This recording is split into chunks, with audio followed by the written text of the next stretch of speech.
welcome to the work session of Las Cruces City Council. Today is Monday, April 10th, 2023. It's approximately 1 p.m. If you please join me in the Pledge of Allegiance, please. Allegiance to the flag of the United States of America and to the republic for which it stands, one nation, under God, indivisible, with liberty and justice for all. Okay, so we're going to start off with our pets of the week, and Amy DeFelix from the Animal Services is on Zoom. Good afternoon, Amy. Hello, good afternoon. I hope you all are doing well. Let me start sharing my screen for the pets of the week. Alrighty. And as always, we start with our cat of the week. And our cat of the week this week, his name is Bert. His number is 60678. And he says, I'm a bit quiet and reserved, but after a few minutes of interaction, I'm purring and giving you headbutts and cheek rubs. I love pets even if I appear a little bit shy and I don't have a mean bone in my body. I just need my family to let me adjust to a new home environment, and it'll be a great low-key companion.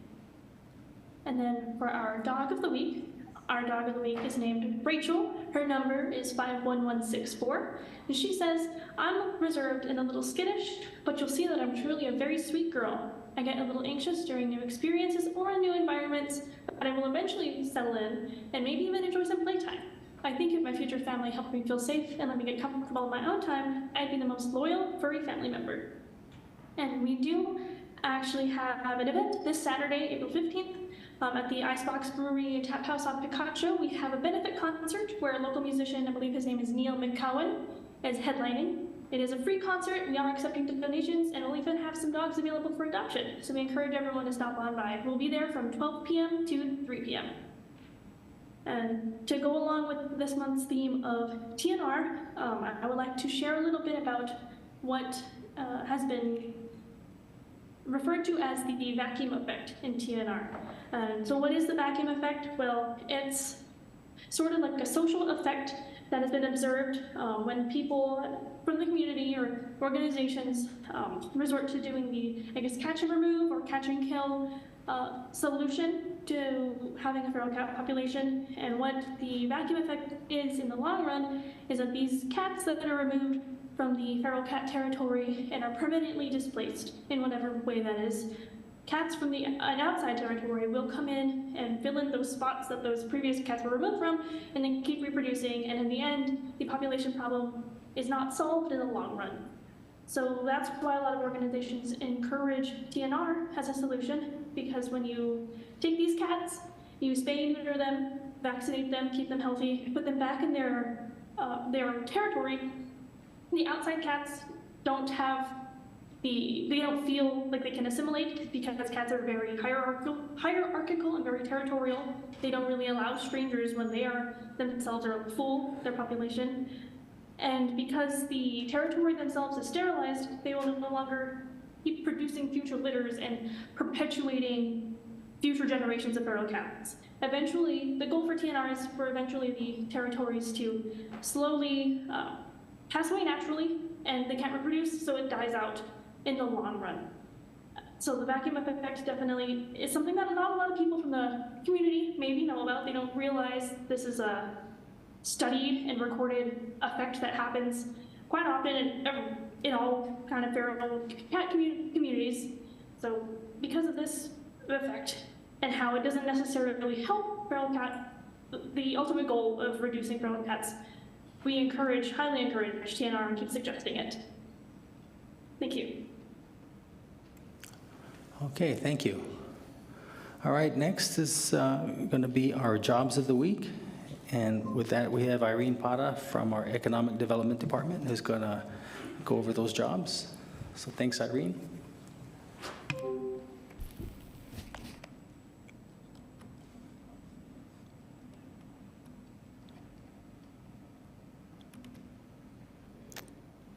Okay. Am I able to get control to move through the slides?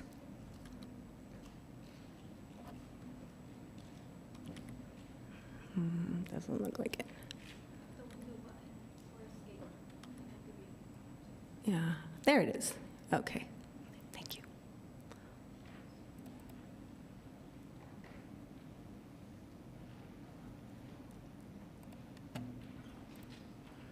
Okay, so we begin with by the way, my name is Irene Parra, Economic Development Department. We begin with the City of Las Cruces, who is hiring for a grant development and compliance specialist. This position pays between $49,000 and $70,000 a year and is open until filled. White Sands Missile Range is hiring for a firefighter. This position pays $42,000 a year and closes on April 11th. Conquest Machine is hiring for a CNC machinist. This position pays between $18 an hour and $22 an hour, depending on experience, and closes on April 28th. Mesilla Valley Community of Hope is hiring for a data manager. This position pays between $81,000 and $135,000 a year and closes on April 28th. CD General Contractors is hiring for roofers. This position pays between $27,000 and $41,000 a year, depending on experience, and closes on April 27th. And Banegas Mobile Home Services is hiring for a CDL truck driver. This position pays between $28,000 and $49,000 a year, depending on experience, and closes on April 27th. The City of Las Cruces is once again partnering with the New Mexico Workforce Connection Office to host our quarterly job fair. This event will be held on May 3rd at the Las Cruces Convention Center from 11 a.m. to 4 p.m.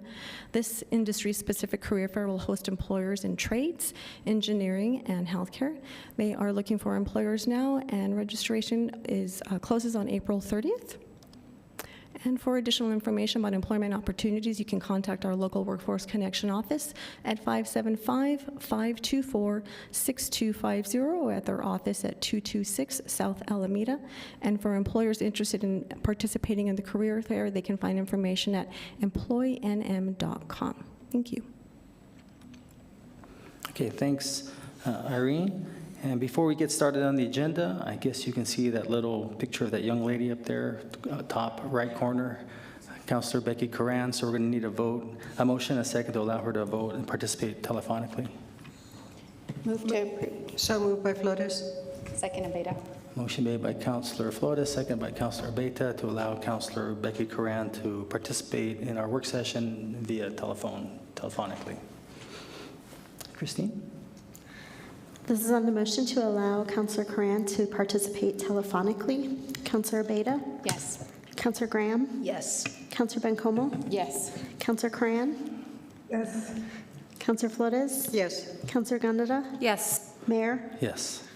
Okay, we have three items on the agenda. The first one being the Casa de Peregrinos Food Security Program evaluation. And it has Lorenzo Alba from Casa de Peregrinos looks like you're going to start it off. I'm going to start it. Okay, great. Save a few dollars having the city staff doing it. So. I did. Hello, Mayor and City Council members, as well as administration members. My name is Lorenzo Alba. I'm the Executive Director of Casa de Peregrinos, and I have with me Nancy Ryan. She's my Deputy Director. We're going to be tag teaming on this presentation because she was more involved in the actual evaluation process with the team that took place over the last 6 months when we completed this. So I wanted her to be here in case you have questions about how we went through this process. We've been wanting to do this for a while because, you know, you've had me come up here or I present in front of people all the time and I say things out loud and people are like, how did you get that information?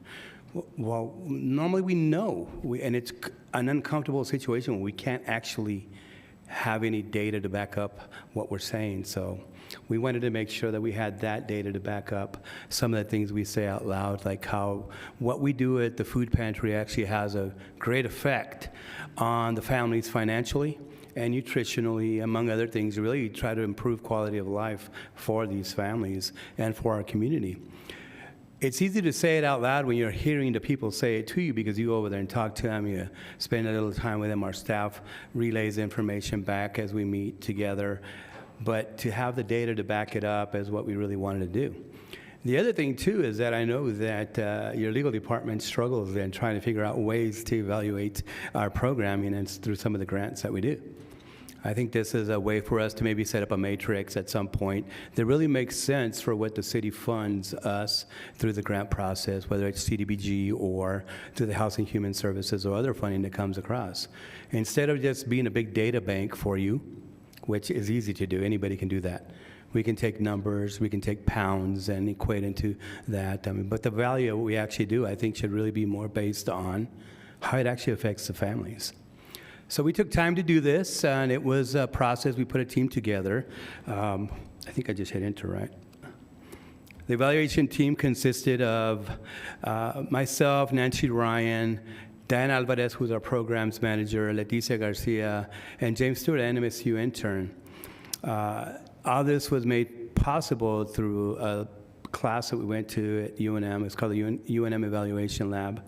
We spent about a week there, our team spent about a week there, basically getting about a semester's worth of information rolled into 1 week.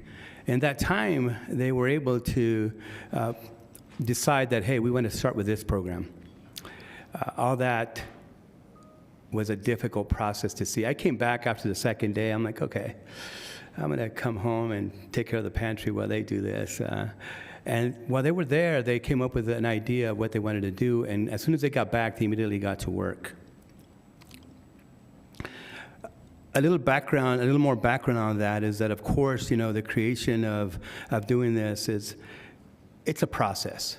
We got to come up with logic, models, theories of change, rubrics, trying to define everything that we're actually doing here. And this is something that's way out of bounds for some of our staff, so we wanted them to get trained on this. Make sure that they understood how we were going to be able to get this done. New Mexico State was absolutely instrumental in helping us through this process. Of course, the folks over at the University of New Mexico as well. And all of this was made possible through scholarships from the Anderson Charitable Foundation in Austin. They paid for us to go up there. They paid for some of the scholarships for the hotels. We had a partner help us with the travel, and it ended up being a really good situation for all of us. What we wanted to do, again, is come up with something that is understandable for all of you and for the community at large. That what we do actually does make a big impact on the families that we serve.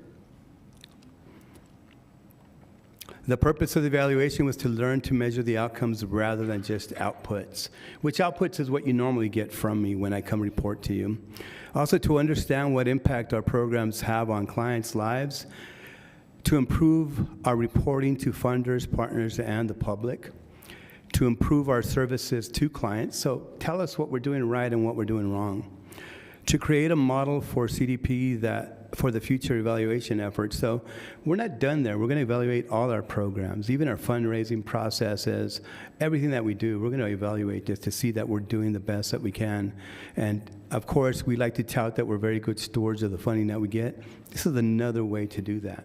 It's another way to say that out loud and say, hey, we're actually doing this for you, for the community. This isn't just about Casa de Peregrinos, but it's about what we're doing for the community. So I'm going to pass it on to Nancy now, and she's going to go into a little more detail about what process we took. But I'll chime in here in a little bit on some other things that have come up as well, okay? All I'm going to do is hit the enter.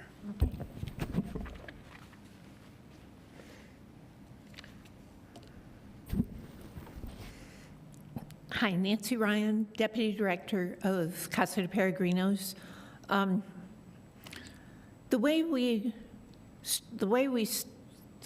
do I go back? I'm sorry, I think I went too fast. I think you'd moved it ahead for me. I did. There we go. Thanks, sorry.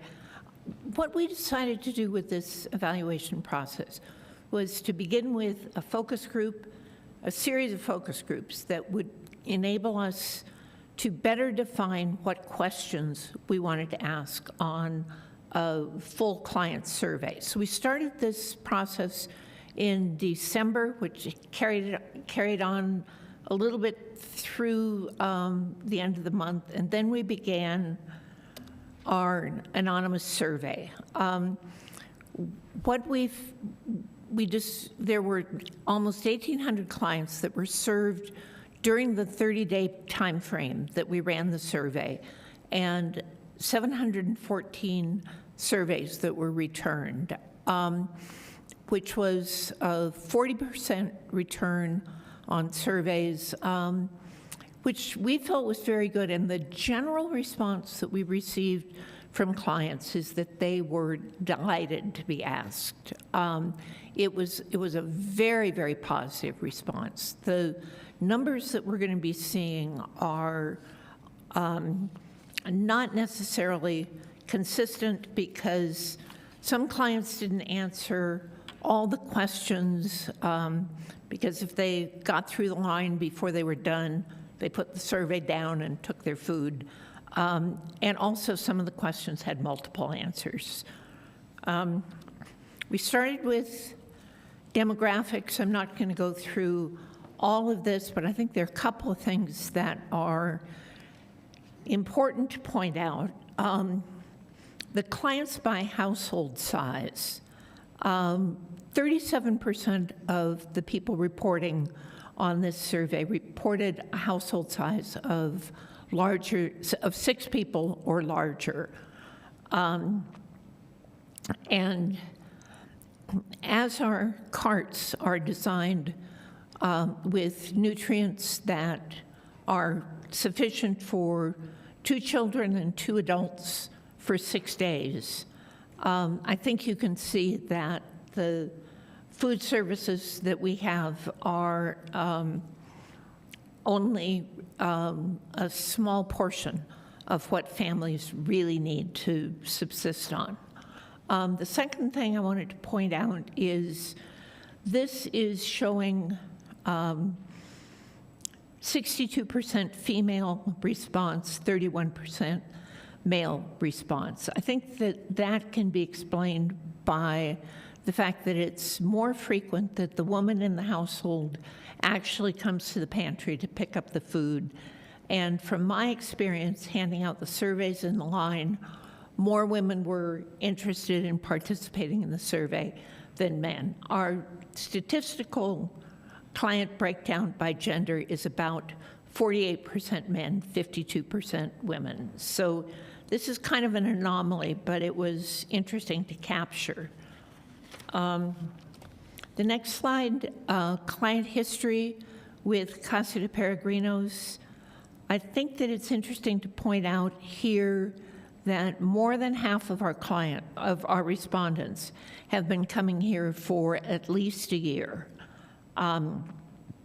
So what we're seeing is from clients is not a one-time need, but an ongoing need. On the next chart, we asked about nutrition services because we're moving towards providing more nutrition services, recipes, nutrition classes. We've put in a couple of grants to help fund this kind of a program, and we've been extremely fortunate to have hired a master's level nutrition specialist. And I was very interested to see on this that almost 2/3 of the clients responding said yes, they would use some sort of nutrition services, whether it be recipes or content information or cooking classes, which I think is very positive in terms of the direction that we're heading on this. The next slide, this really harkens back to the slide that talked about family size. For almost half of our clients, this food is gone in less than a week. And I think tying that information into the fact that according to New Mexico Families for Children, is that? Okay. When they're judging how long SNAP benefits last, they have found that 80% of SNAP benefits are gone within 2 weeks. and 21% are gone on the day they're received. So I think when you tie this in, what SNAP is able to do and what Casa de Peregrinos is able to do, it really points out in a very loud voice how much food insecurity remains, even with the existing programs.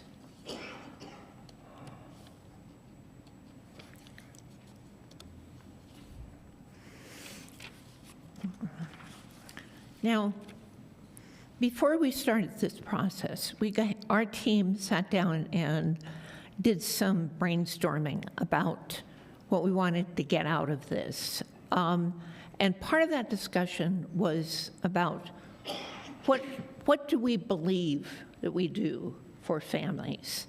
And we really honed in on three things.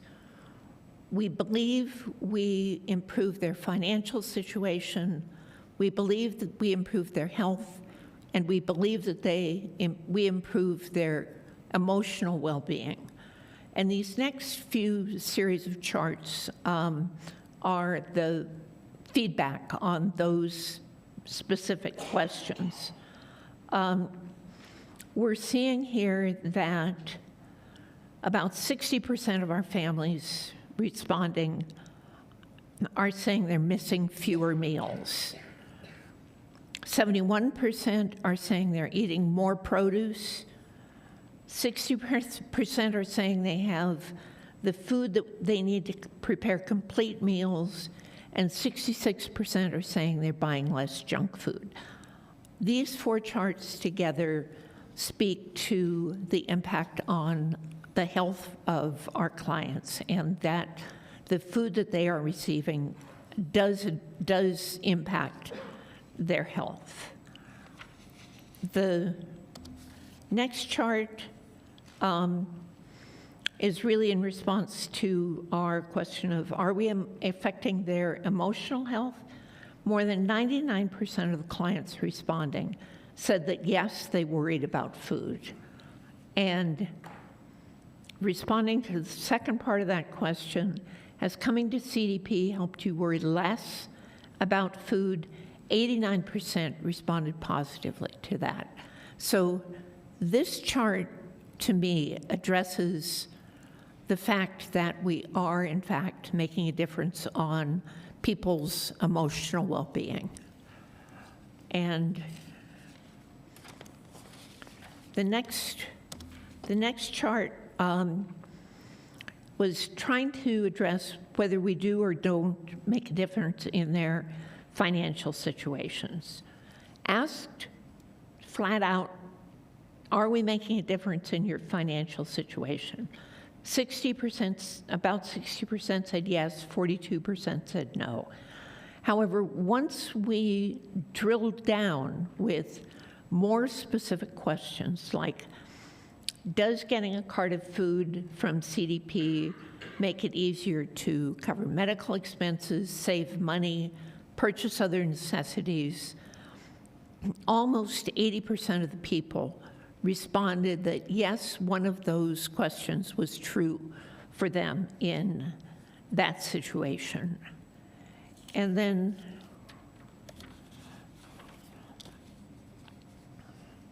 we also wanted to ascertain whether we were providing a supportive and nurturing environment for clients when they came to the building. And we had between 87% of the people responding that yes, they were treated with respect, yes, that the staff and volunteers that served them were kind to them. And on this one, the numbers may have been, the numbers may actually be higher than that, because I think that clients may have misunderstood the rating scale.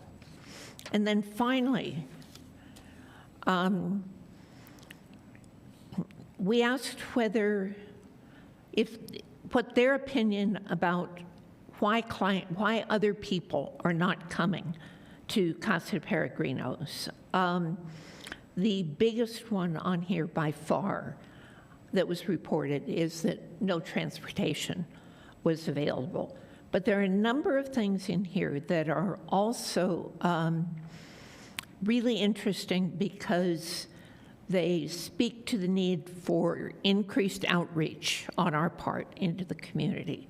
19% of the people responded that their friends and neighbors might not know about it, that they are too proud, that there's a fear of government involvement.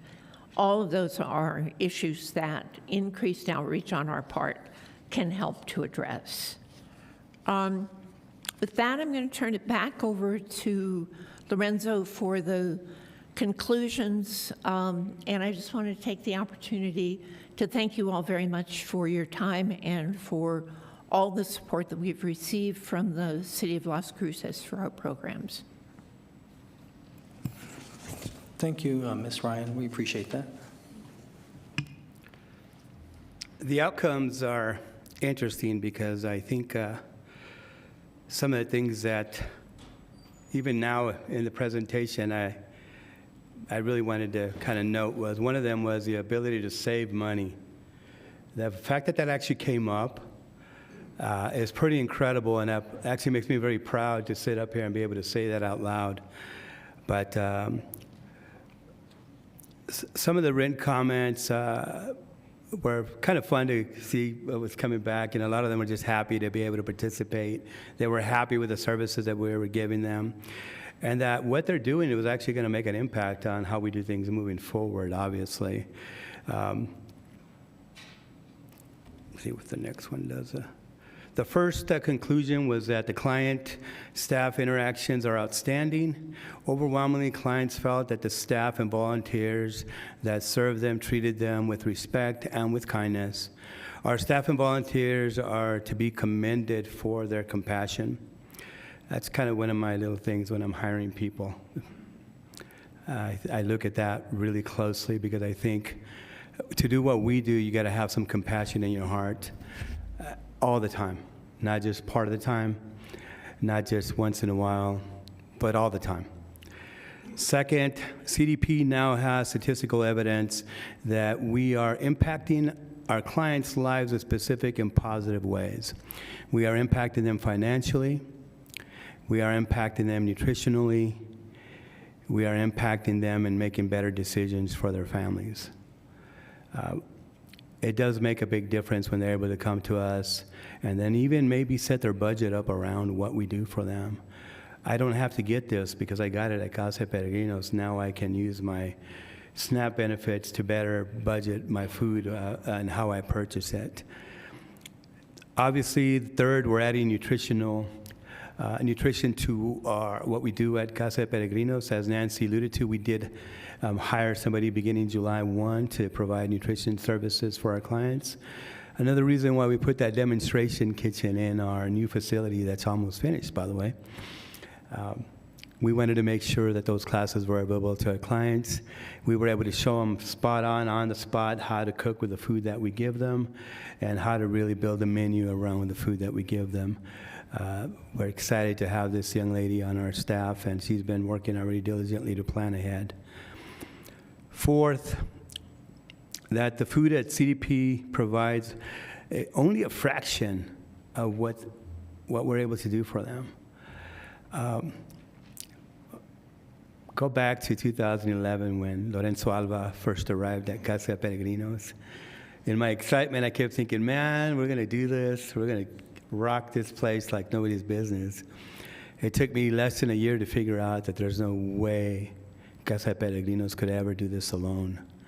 And the collaboration started happening then, building the relationships with other agencies, with partners, and making sure that our major stakeholders like the City of Las Cruces and Doña Ana County were well aware that we needed them to be able to do this, and that we could only do this together, not Casa Peregrinos alone. So that is one of the things that now we can say out loud for sure, because it's absolutely impossible. It'll be more difficult for us to do this as We deal with inflation. We deal with the cost of food. We deal with indecision by our federal government on some of the programs that really assist some of our clients. So that was a big thing. And finally, there remain numerous obstacles for us to get where we are. One of them has always been infrastructure. One of them has been consistent funding. One of them has been consistent partnerships. We knew that. We knew that coming ahead, but now we actually see it in front of us. We hear that back from the clients themselves and some of the things they go through on a daily basis. And everything that we assumed or felt was true is absolutely true. But we're trying to make sure that when we plan forward at Casa de Peregrinos, that we're looking at everything that we've concluded, that we're listening to our leaders, that we're listening to the community, to what the real needs are in our community. It's to our best interest to add the infrastructure so we could better serve people.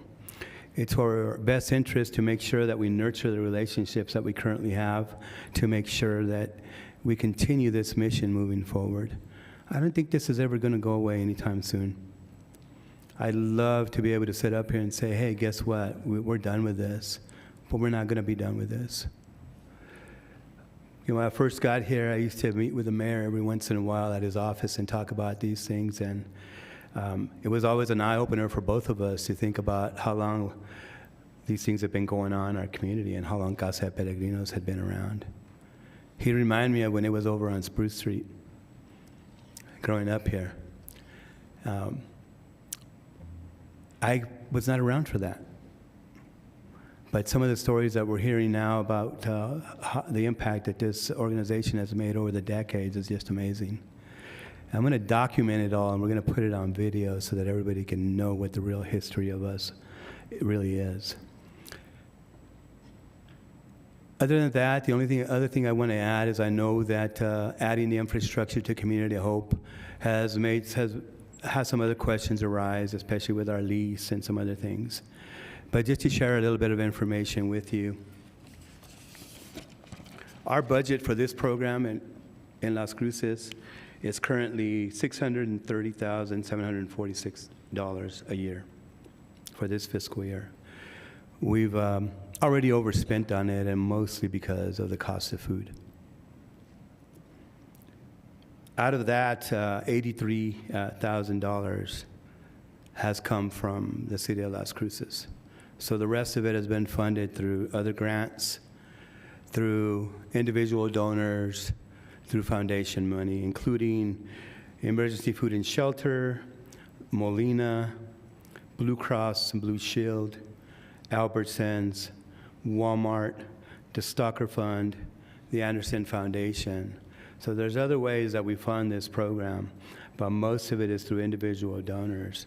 So whatever we get from the city and whatever help we get from the city, even through the lease of being there, it's well spent money, trust me when I tell you that. Trying to figure out how we're going to set these things up in the future is really a collaborative effort on us, trying to find out what you need from us and how we can do this better to report to you. Because I'm glad to come here every month and report to you if that's what you would require me to do. Or at least send all the leaders a quarterly report. Whatever it may be, whatever you may want from us, we are absolutely willing to work with you because you've always worked with us. I look back at some of the history of how the city has supported Casa de Peregrinos, and there's been HRPS funding and CDBG funding since like the early 80s. Wow, right? But that's the kind of relationship that Casa de Peregrinos has always held with the city of Las Cruces and this community. I'm not telling you anything different by telling you that we live in a very generous community. One of the most generous communities in the United States. How they can sustain nonprofits and continue to do the missions that they support is unbelievable, if you think about it. Another program that you guys fund is a food rescue program. And so far this year on the food rescue program, we brought in almost 800 250,000 pounds of food through the food rescue program. That's valued at close to about $1.5 million. So the funding that we receive through CDBG funding for the food rescue program is, again, the best bang for your buck you could get, because it also helps us offset some of our budget, because we pick up this food from Walmart, from Albertsons, area farmers, and other grocery stores in the area. It's a huge help to us, huge help to us. Gotta love what these partnerships bring, and I am just very pleased with the partnership we've had with the City of Las Cruces. And I really attribute it not only to the leaders up here, some from the past, but the staffs, the administration working with us through these difficult times. And for you guys to believe in us enough to trust us to go after capital outlay money, to go to try to build something for this community, to trust us with funding from CDBG, to help us try to follow suit to what you're doing, even with your strategic plan and some of your mission. We want to be a part of it, and we hope that we can be a part of it for a long time. And at this point, I'll open it up to any questions, comments, or concerns you may have. Councilor Flores? Thank you, Mr. Mayor, and thank you so much for your respective presentations. I have a question about Albertsons. During the holidays, I think starting in November, at least the Albertsons over on Loman and Telshore, they asked for a contribution, from everyone checking out. So do they match that, or is that the contribution Albertsons makes? Corporate thinking. A lot of that goes to us and some other agencies, but they also have through their foundation some matching dollars that go to it. They try to do it according to what each store is doing in the area. This is a district, and one of the things that has changed in the last couple of years is that United bought out Albertsons a couple of years ago. They're way more philanthropic, and above and beyond what they're doing at the store, they've given us gift cards that we're able to share with other agencies as well as with our clients. And we're talking $45,000, $50,000 worth of gift cards, $50 gift cards that we're able to share. We use that also for our partnerships with like the fire department, Paul Ford and his team, whenever they go to some of these homes and are stuck between a rock and a hard place, instead of trying to find a pantry open in the middle of the night, here you go, man. Go to Albertsons, buy them some groceries, get the food to them. It's way more important to take care of the family now. Albertsons is a great partner above and beyond the donations they give us financially and through grants, but they also are part of the food rescue process as well and donate a lot of food to us. But yes. Yes. Yes, they do. They add to. They add to it, Okay, yes, great. quite a bit. I'm very happy to hear that. Whenever I see You should that- always give to that, okay? Yeah. Because we'll Yeah. reap the benefits of I it. mean, when you give, you're hoping that it goes directly to you. I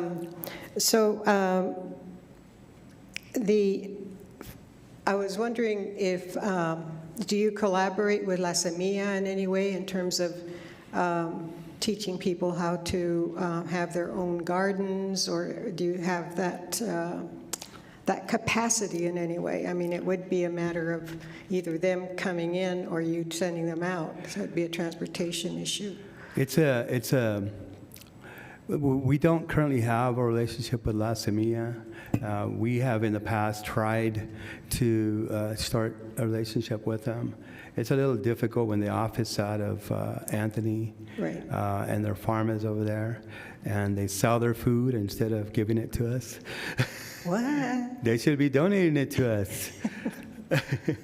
I know that they have to make ends meet, but they also have Paso del Norte Foundation backing them. We don't. Okay. But it would be great to teach people to garden if they wanted to actually put the work into it. It would be too small of a percentage on our part to really spend additional funding on that. We've started a garden in the past before and couldn't get anybody to work it. Nobody wanted to come work it, even though they would get some of the food. It hasn't been successful for us. Is it out of the question for us? No. As a matter of fact, in a partnership that we currently have with the Village of Hatch and Hatch Valley Public Schools, they want us to be involved in a vertical garden that they're going to do at one of the schools, where we're actually going to put a pantry right next to the school. So it's not out of the question. It's things that we like to get involved in. We like sustainable programs like that, Councilor Flores, and it's something that we're always interested in doing. Great. And what about, can you go back to page 5 or slide 5 or whatever they're called? Oh, yeah, no, actually the chart, so that'll probably be page 4. No, the one that shows obstacles to getting to, the one that has a wheel that shows transportation is an obstacle? Next one. No, the next one. There you go. Yeah. So in looking at transportation being a big issue, I mean, that's probably the biggest. I mean, that is the biggest. But then coupled with inconvenient pantry hours, I'm wondering, is there a correlation between bus schedules and your hours, or can we maybe ask the city to have more routes out that way? Absolutely looking at that, and that's one thing we noticed right away. We've always been kind of told back and forth with what our hours are and what would be convenient. We've even tried opening on Saturdays and stayed open till 6 or 7, and the impact was very little, which was amazing, even though we marketed it really well. It was difficult to try to get people to come in at those hours. So I think it's one of those situations where we'll continue to play with that piece. Now, on the transportation piece, I think it's gotten better, especially now that you guys have free bus service. It's really gotten better for us. We see a few people that still come on the bus to pick up food from us. The problem is that they can't take a lot of stuff on the bus. So I think there's also kind of some rules and regulations on how many things they can actually have on the bus. So it's something to look into. But it's also difficult for them to carry that much stuff in the bus. We give a lot of food out. Most pantries give out an average of about 40, 50 pounds of food. Ours gives out an average of about 85 pounds of food. So it would be a lot for them to be able to just carry on a couple of bags. So it is a difficult thing. Now, we've addressed that as well by developing a delivery service. And that delivery service will begin to really kind of put into place even better once we get to the new building. And this will be mostly for families that really qualify for it, that really can't get there. Also, the homebound seniors especially, we want to make sure that that's available to them. So, and those are things that we've been kind of researching and putting together over the years. But yes, that's one way to address that part of it. Great. Thank you so much, Mr. Lorenzo Alva and Ms. Nancy Ryan. Thank you very much for your work and what you do for our community. It's really inspiring. Thank you. Thank you, Councilor Flores. Thank you, Mr. Chair. Let me ask Councilor Coran if she has any questions, and then I'll go to Councilor Bencomo. Councilor Coran, do you have any questions? Nope, I'm good. Thank you so much for the presentation. You're welcome. Thank you. Councilor Bencomo. Thanks, Mayor. And thank you both very much for being here, for everything you do. I don't really have any questions. I think this presentation is really insightful and helpful for us, for sure. And I imagine it has been for you and how to do programming. Evaluations can take a lot of work, but they're really valuable. And just want to say thank you for giving me a tour of the new building a few weeks ago. I'm sure it looks totally different now than when I was there and Sydney was there a few weeks ago. I can't wait to come see the final product, Lorenzo, which you're thinking it's June, July? Yeah, but right now it looks like July. I actually, this past week, you should see me at one of these OAC meetings. You guys would be proud of me. I try to keep them to, and props to Tom Gallagher, our project manager here at the city, because he's a stickler about scheduling and about making sure that we're staying on course, and he supports everything, especially he knows that he's getting that support from Casa de Peregrinos with it, so it's been great. Right now it looks like they got a pretty solid date of July 12th as a date, and actually July 8th as a date, and then we can, after that, begin to start the punch list process So, Ifo, I'm going to need you for that more than anything else, okay? But we just want to get through that so that we can open up sometime in July for you. We are excited about this community project because that's exactly what it is. If you go look at the building, and I invite you, if you want to come take a tour of it, give me a call, text me. I'll make time for you. I'll show you what we've come up with. And it's really about what the community really needed. It's not about what Casa de Peregrinos needed. It's really about what the needs are in our community. Even adding offices to have other agencies hold office hours in there. I mean, we're trying to have a little forward thinking on it. So that's what we're trying to accomplish. So thank you so much for stopping by and checking out what we do. Thank you, Lorenzo. That's all I really wanted to say, just express my gratitude for you and your team.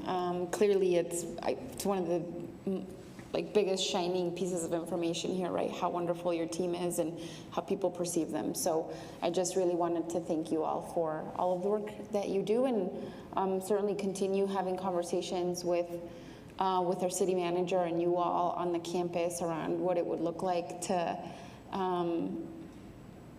support you in a more sustainable manner from the city. I think what you provide, I don't know where we would be without it, and so I look forward to continuing having those conversations with you all. Thank you. Thank you, Councilman Como.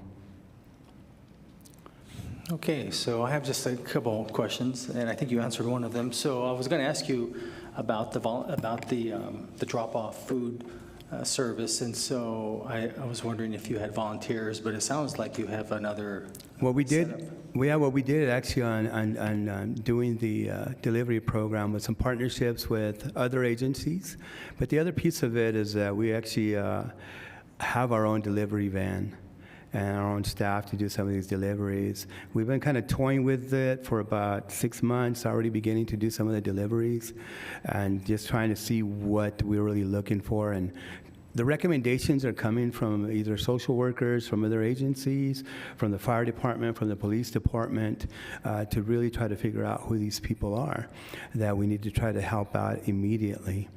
We schedule that, we make sure that we call them, make sure they're going to be available when we're doing the delivery, and then begin that process. We're going to fine-tune that whole idea when we move into the new building because we'll have more capacity to be able to address that. And at some point, I'll probably come over to you guys and say, hey, I need 30 grand so I could hire a driver. Just kidding. Not really, but that's kind of the thing about it. The biggest thing is staffing it. I think infrastructure-wise, we're solid, but I think staffing is going to be the big one, especially as it begins to kind of take its own little form there and get bigger and bigger and more need for it. Absolutely. Well, that was my next question. So your total budget is $630,000 for this program. Oh. Just for this program. Just for the one here in Las Cruces. Oh, okay. We have our budget is 1.65 million. I think. I was amazed that you could do everything for $630,000, but okay. That was so. You're going retro on me now. You're going back to like 2015 or 2016. So what I was going to ask was, this delivery service, isn't that going to cost you something? It'll cost us a little bit, but I think we've taken those things into account as we move forward. Our new budget's going to be pretty astronomical, and more than anything else, it's going to be. We got to add some staff as we move into the other building, but the other piece of it is really the cost of food right now. Our cost of food year over year has gone up about 22%, and that's just insane. I mean, it's just really, really crazy. And then the availability of food right now is not great. Our reliance on the food bank is important, but they're also struggling with that funding to try to bring more food in. And as what we do is changing a little bit of a model, throughout the country. Feed in America, the food bank, some of these folks are beginning to relook at how they model the business itself. A lot of it has been that they were food sourcers as well as funding sourcers. Now they're becoming more of funding sourcers than they are food sourcers. I think that's going to be a predicament for a lot of us, but it also gives us a little bit of leeway on who we can go after food from. which if they're providing some of that funding for us, we can try to do it more locally, which really makes sense for us, or with the partners that are really going to rebate money back and give us those discounts that we really need. And then we can actually get the foods that the families really need and not be so reliant on what's available from the food bank. And Lorenzo, and I don't mean to put other governmental entities on the spot, but did I hear you that really we're the only ones that contribute to? No. Oh, okay. Doña Ana County funds a huge percentage of our rural outreach program. They've been a partner since I arrived here in 2011. I just wanted to make sure about that. And, so do you have some type of a campaign that, like, for example, probably not a day goes by that I don't get a text from someone who's wanting money for something, right? And I was wondering if you had something similar, whether you use Venmo or I don't think you use ActBlue, but PayPal, something like that, that people, to make it a little bit easier, that may want to safely contribute or donate to Casa de Peregrinos. And do you have something like that, or is that on the horizon? It is on the horizon. Actually, in about 2 weeks, we will have that online. And it will be available to where you could just send it via text and then also on email, and then we'll have QR codes that are available just to do that. If you look at the back of my business card, I know you have one in your back pocket. Just use a QR code and you can make a quick donation if you want to do that before you leave. We have QR codes for everything. Oh, yeah, that's what we have them up here, actually. So we do have those for everything, but that's a good suggestion, Mayor. Thank you. Yeah, because I just think that that is additional way to people who want to help out and contribute something. So. Thank you. Okay, well, good. And I just echo a lot of the comments that were made here. We appreciate all that you do for the community and for those that are in need. It's an incredible, important. You're an extremely important and integral part of our city, of our county, and we couldn't get by without you all. So just thank you for all the work that you do. And I think this is automatic that, we'll never be able to reduce it to zero. So I think this is something here that we're just going to, you as well as our partners there at the Community of Hope, it's probably going to be an ongoing every year funding, because we'll never Line item. There you go. That's fine. Mayor Pro Tem has a question or a comment? Thank you, Mayor. Thank you, Lorenzo and Nancy, for this very insightful survey. I know we talk a lot, and I knew this was coming, and really very informative about just what's available. My question is, did this go out to? It appears like these are just clients of yours, or did this go out to others maybe that could potentially be clients, or is just this specific to the folks that came to your facility? Nancy, I think, could answer that better than I could. Councilmember Gandara, this survey was targeted to the people who use our services. Okay. And while we discussed the idea of trying to do a broader survey to the people who might be using our services, we decided to put that into the ongoing other things that we need to evaluate, and to get this one picture of who we were serving right now and how they were reacting.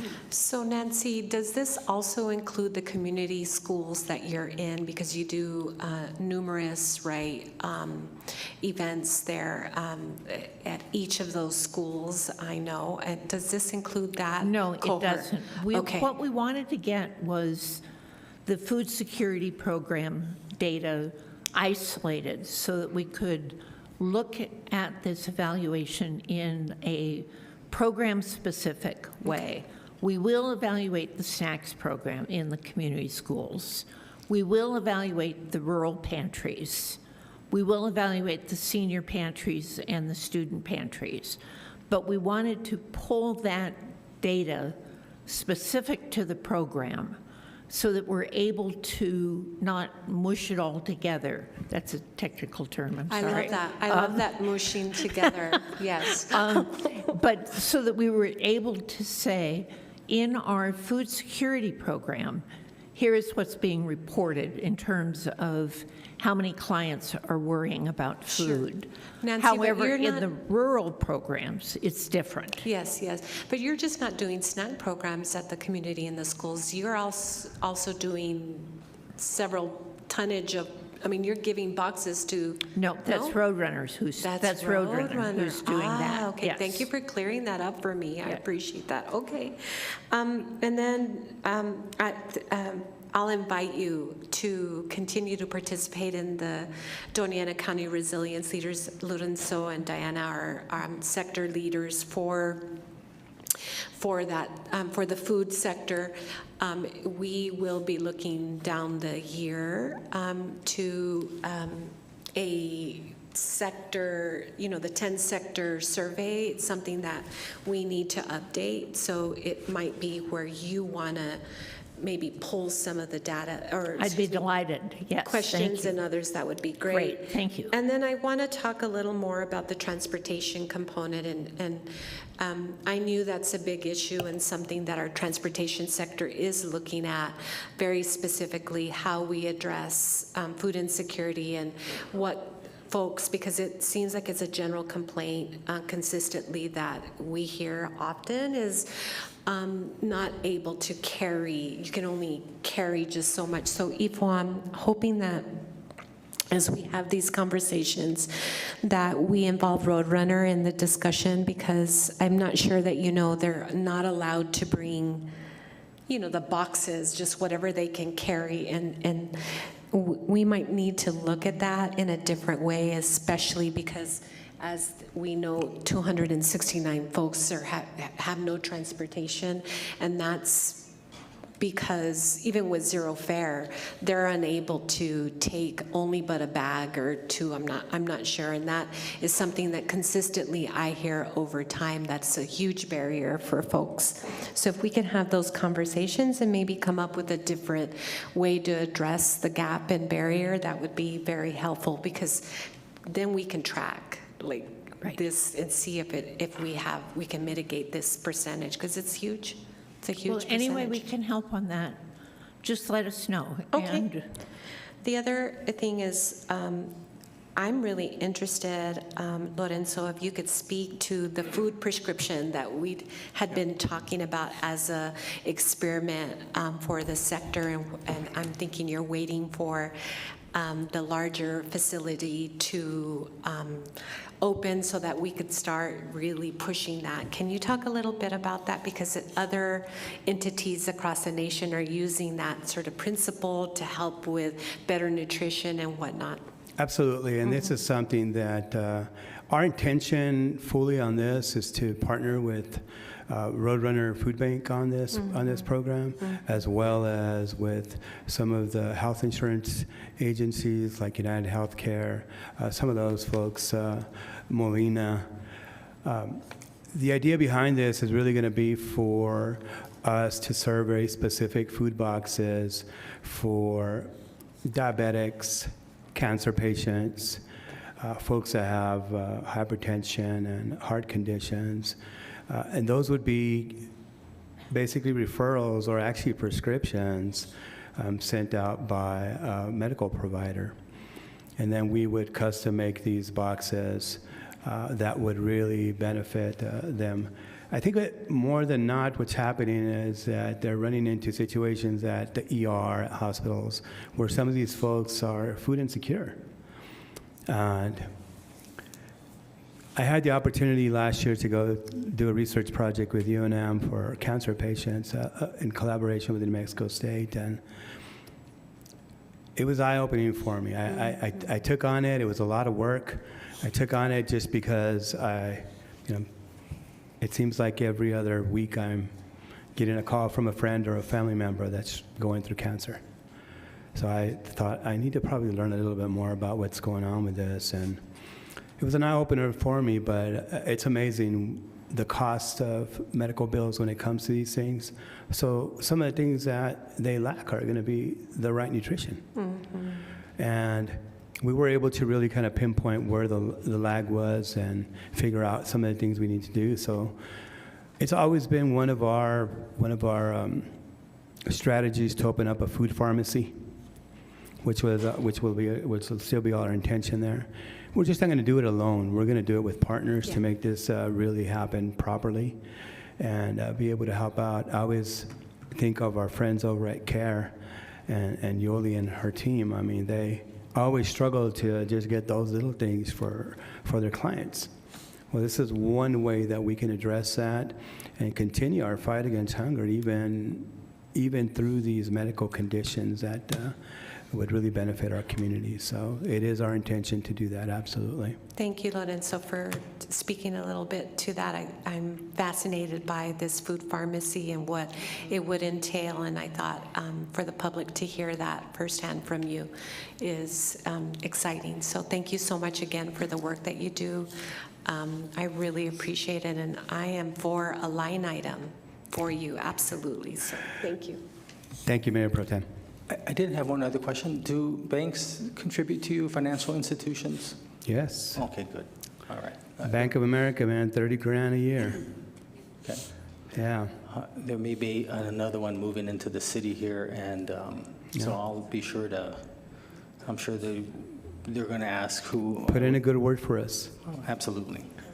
All right, good enough. I think that concludes. So thank you very much. Yeah, I just want to, again, Mayor and Council, thank all of you for the opportunity to present this to you. And of course, all of you that are here, administration, EFO, thank you for everything. And I would be remiss by leaving out the folks over in community development, Natalie and her team. They are just a huge asset to us and at the Community Hope and to Las Cruces. We have questions often and we get answers quickly. And that's always a really good thing for us. So thank you, City of Las Cruces, for all the support you give Casa de Peregrinos. Thank you, Lorenzo, and thank you, Nancy. We appreciate you all very much. Okay, so next item is 3.2, Source of Income Discrimination Ordinance, Natalie Green.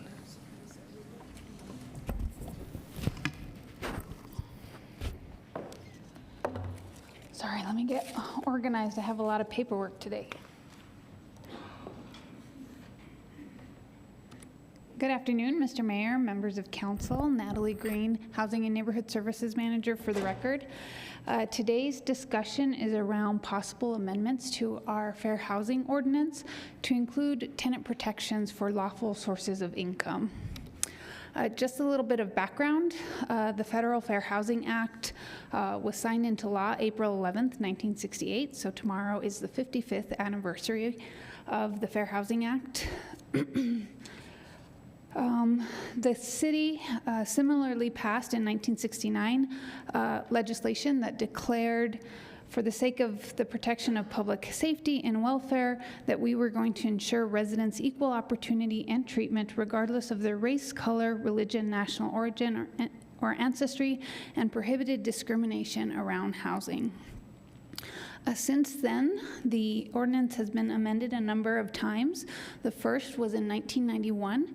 It added protections for families with children and persons with disabilities, and that was also amended at the federal level. In 1999, it was amended again to update the accessibility requirements and some of the building codes around ADA building requirements. It was amended again in 2005, and it added some of the state protections, or the new state protections, around ethnicity, gender identity, and sexual orientation.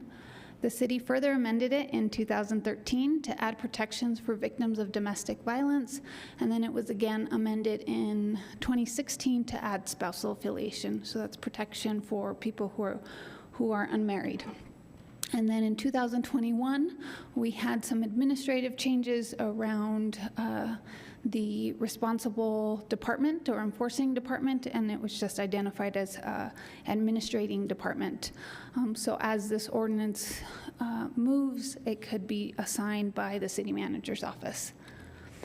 So what this ordinance change would do, it would maintain all the existing protections. So it would prohibit landlords from rejecting tenants based on their gender, their race, their religion, all of the other protections. And then it adds another protection for lawful sources of income. So it prohibit landlords from rejecting a tenant solely based on their lawful source of income. It continues to allow landlords to price their units as they see fit, so it doesn't affect the price, and it allows landlords to charge any reasonable fees or deposits. So this is not impacting those type of rules. What it doesn't do is it doesn't prevent landlords from vetting their tenants. So it absolutely allows landlords to establish those tenancy requirements, so they can do credit checks, background checks. They can have various tenancy policies. Staff just recommends that those be established fair and neutral screening policies, and that they apply to all applicants. Uniformly to all applicants. So any tenant that's coming into that apartment complex would be treated equally. It doesn't prevent landlords from evicting tenants who aren't paying their rent. It doesn't prevent landlords from, again, interviewing clients or having those tenancy requirements. It doesn't require them to set the rent at any particular price, so we're not requiring them to keep it at a fair market value or fair market rent. They would set their rents as they see fit to their various market conditions. It doesn't prevent a landlord from raising the rent at the end of the lease agreement, and it doesn't prevent any landlords from evicting any tenants. The definition is a lengthy one, but it's basically any lawful source of income. It could be child support, alimony, payments received from annuity or life insurance policies, any payments provided on behalf of the federal, state, or local government, so those disability, SSI, and then housing choice vouchers would be treated like income, or those rental subsidies would be treated like income. We did do a housing survey. It was for the general public, and the question was, have you or someone you know struggled to find housing because of a housing voucher? So most of our homeowners obviously said that it did not apply to them, but some of them did say that they knew people who were struggling to find housing with the voucher. And then we did have a much larger percentage of renters who did report back that they either know someone or they themselves are struggling to find housing for a voucher or with a voucher. Just some implementation around the state. Both Albuquerque and the County of Bernalillo have passed similar ordinances. Albuquerque approved theirs in June 2002, and then it had a 90-day sort of stay before it came into effect. Their ordinance included funding for education and a risk mitigation fund, and it's enforced by their Office of Civil Rights. And so we did reach out to them just to see how their experience is going, and they're not doing active enforcement, so as they get complaints, they're investigating and looking into those situations. And they're primarily focusing on educating landlords during this time to get voluntary compliance with the ordinance. Bernalillo also adopted theirs in 2002. They did it shortly after Albuquerque's went into effect in October, and then it was effective 30 days after that. And they also included a landlord incentive program.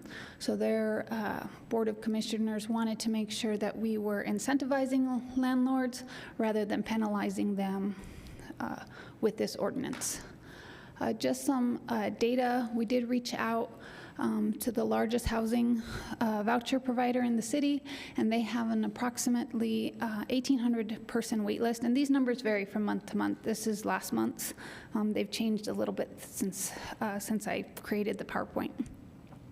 They had approximately 1,173 vouchers leased up, and then they had at least 169 vouchers out searching. I reached out to some of the smaller voucher holders, and they reported back that there's about 25% of the various vouchers from month to month that are looking for units. So we have 80 VASH vouchers, so that's Veterans Assistance Supportive Housing vouchers. We have some family unification vouchers, and then we have some that are special needs populations. So those could be for victims of domestic violence or people who are chronically homeless or some other type of special needs population. I did want to address housing quality standards. I know often that this is an argument that is used against voucher holders, and I just did want to note that the requirements for HQS are fairly modest. They're required to have a flushing toilet, hot water, at least one working outlet in each of the rooms, smoke detectors, the ability for tenants to egress, particularly in the bedrooms. For security, we just ask that the window either open or close and that the doors lock. If they have a refrigerator, it needs to be working. If it has a stove or oven, it also needs to be working. They're required to provide heat. They're not required to provide an air conditioner, but if it is provided, it needs to be working. And then there's an expectation of ventilation. And then if it's a unit that was built before 1978, we inspect for lead-based paint to make sure the windows aren't chipping, especially in units that have families with children. And then there's just a visual assessment of any conditions, right? There's no leak under the sink when we open the cabinet. There's not evidence of severe deterioration or bug infestations, things like that. And then I will open it for questions and discussions. Thanks, Natalie. I'm impressed with the presentation and the clarity of what you listed, what this ordinance would do and doesn't do. So, Councillor Graham, Bencomo Flotis. Good. Thank you, Mayor. Thank you so much, Natalie. Just have a couple of comments and questions. I took a very wandering Google journey on this one when I was reading, so I hope you're ready to walk that path with me. I appreciate the slide early in the presentation where you point out how many times the Fair Housing Act has in fact evolved over time. So the idea, yes, thank you. The idea that this is, a monumental change or something brand new, that this Housing Act has never been touched, I appreciate the timeline for this. And also, I wanted to point out that as of last month, 22 states, District of Columbia, and at least, way more than 100 municipalities have put ordinances like this in place or state laws at the state level. So nothing too extraordinary here. So I just kind of wanted to point that out and get it on the record. One of the things that you brought up, and I guess maybe the best slide would be the HSQ,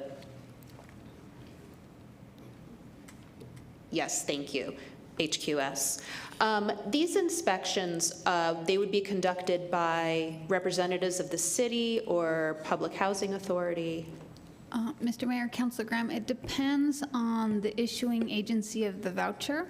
So the Mesilla Valley Public Housing Authority is the largest voucher holder. So if it's a voucher issued by them, it's done by either their staff or the third party that they use to do those. If it's a voucher that's being issued through La Casa or Mesilla Valley Community Hope, then their staff would do the checklist.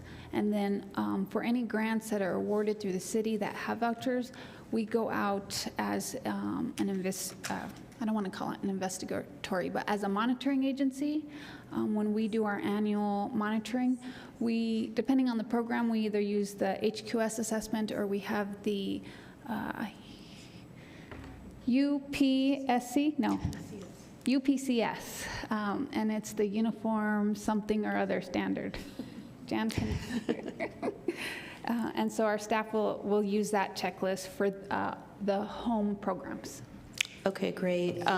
One of the other kind of pushbacks that I saw when looking into this, because I did try to, I looked from the municipal side, I looked from the potential landlord side, and one of the concerns was delays on inspections, but it sounds like that is not something so much on the city side, but on the partner's side.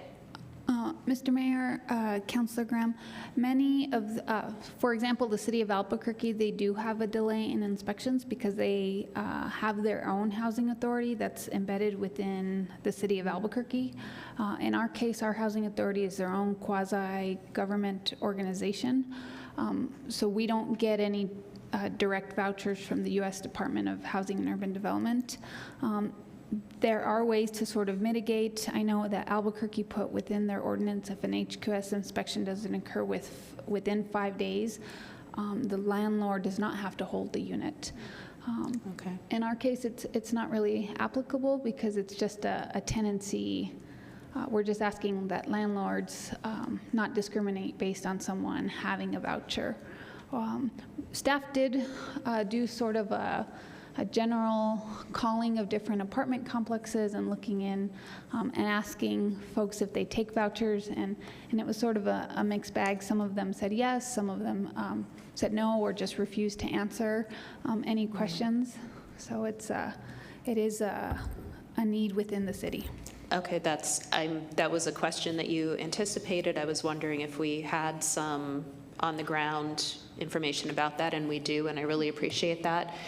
And again, just pointing out, I'm glad this slide is still up. These are not luxury kind of standards.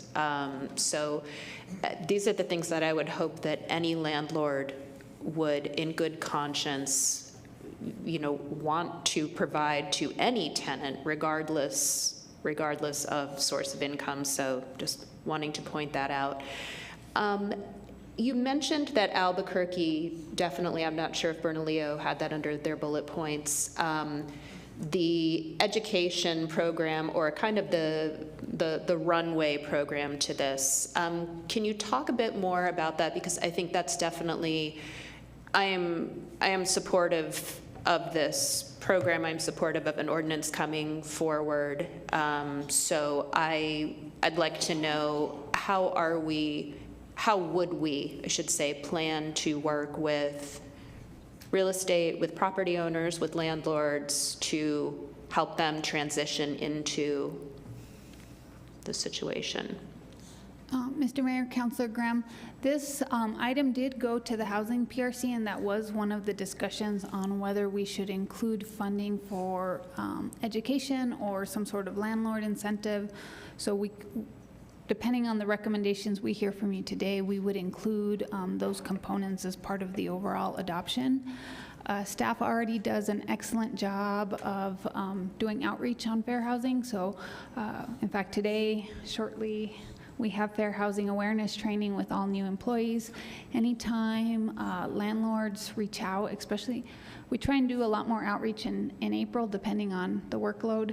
But we've done fair housing trainings at private apartment complexes. We do some just for general members of the public. We also, on an annual basis, purchase the books which have housing discrimination, and so we make sure that these are readily available to any tenants that we get calls from.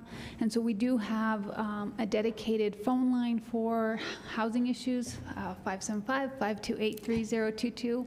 And so we're able to answer questions, sort of assess the needs of the callers. Many instances, we do referrals to the U.S. Department of Housing and Urban Development. There are some referrals that we would do to the State of New Mexico Human Rights Commission, because not all of the city's protections or New Mexico protections are at the federal level. So the federal level does not protect gender identity and sexual orientation, but the State of New Mexico does. Or spousal affiliation, that's also specific to New Mexico. And so staff really tries to do that outreach and engagement around fair housing. Because we are an entitlement city, we are mandated by law as part of our signing of our HUD agreements every year to further affirm fair housing all across the city. We wouldn't receive much of our funding if we didn't. So we do have an analysis to fair housing choice, analysis of impediments to fair housing choice, and it has an action plan that staff works on ongoing in that 5-year period, and it gets done every 5 years. Okay, wonderful. Well, thank you so much. And again, any way that we can chip away at the affordable housing crisis that's affecting our community, I'm just so happy to see it. So thank you so much. Thank you, Mayor. Thank you. Councilor Bencomo? Thanks, Mayor. Thanks so much, Natalie. I'm so excited we're here talking about source of income discrimination since we've been talking about it for quite some time. Just wanted to say thank you to your staff and to legal for working on this and getting us here.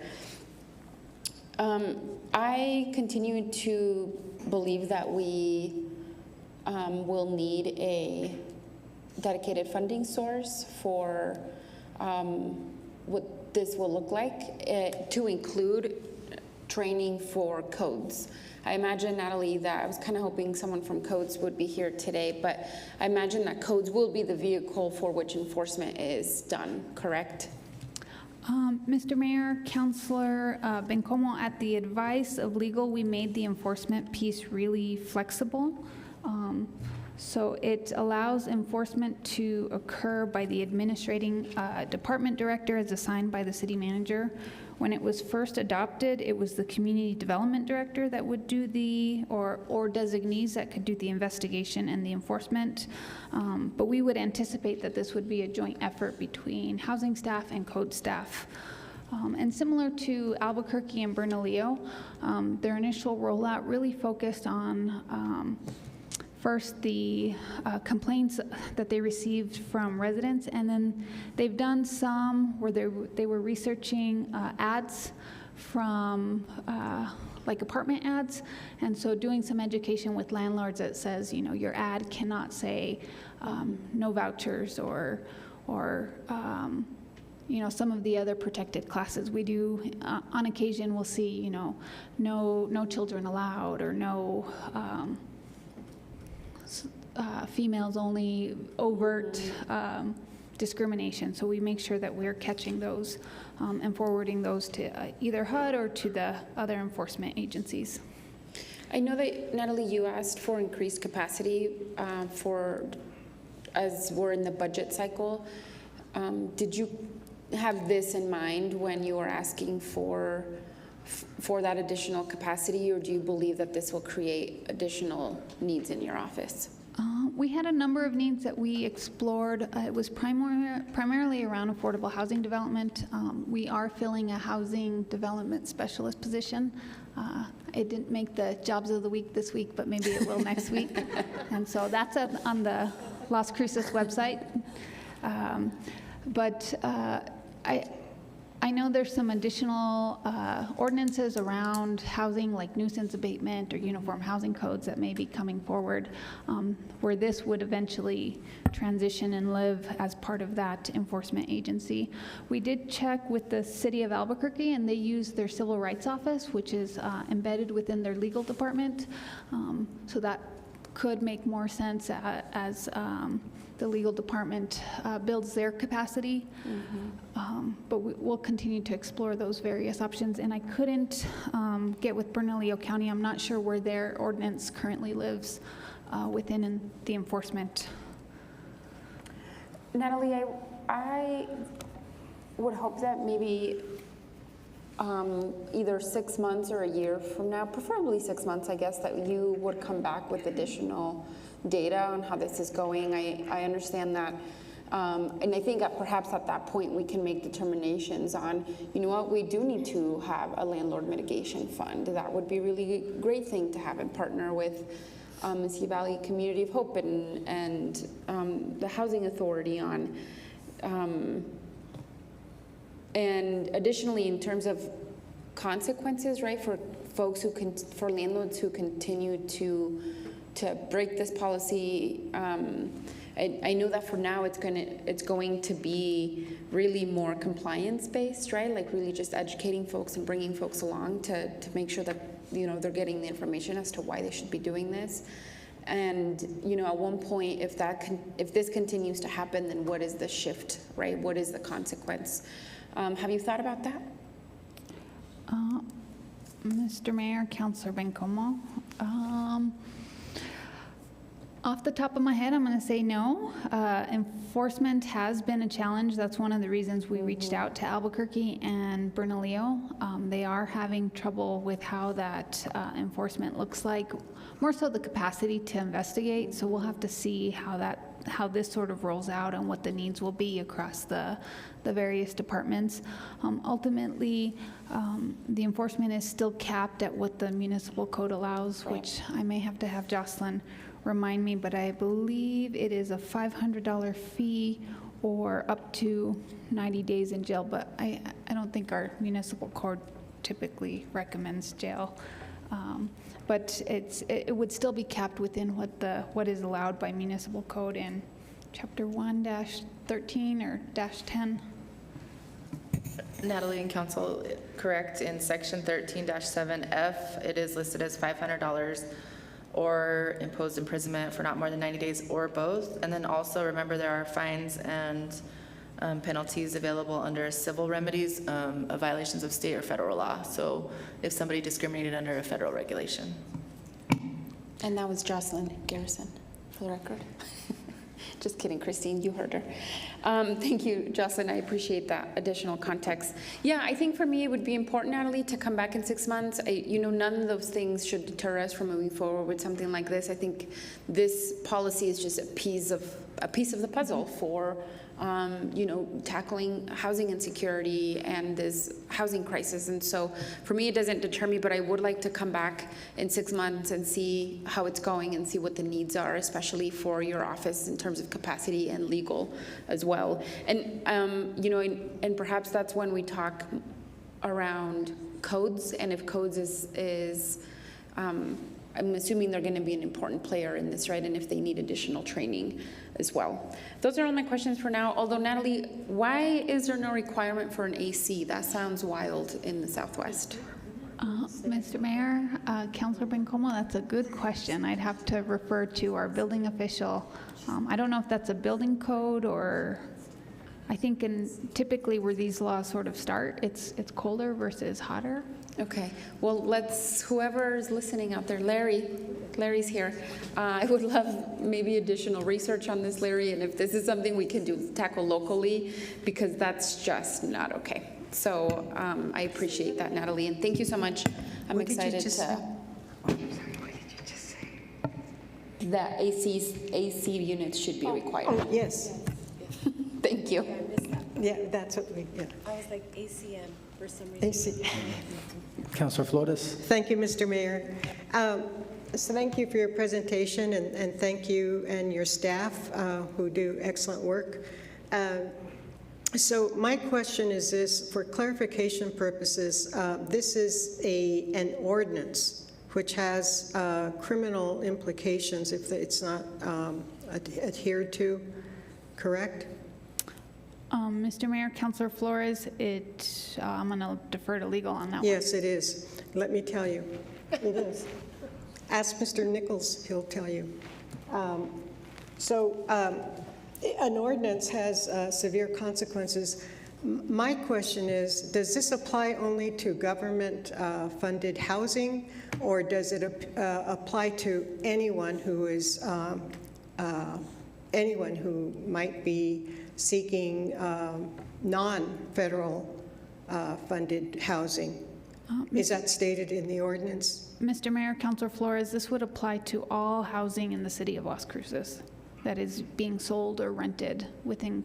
Okay, so it's not, but it's, are there, is there anything in the Fair Housing Act for federal purposes that isn't encompassed, or is it incorporated by reference in our ordinance?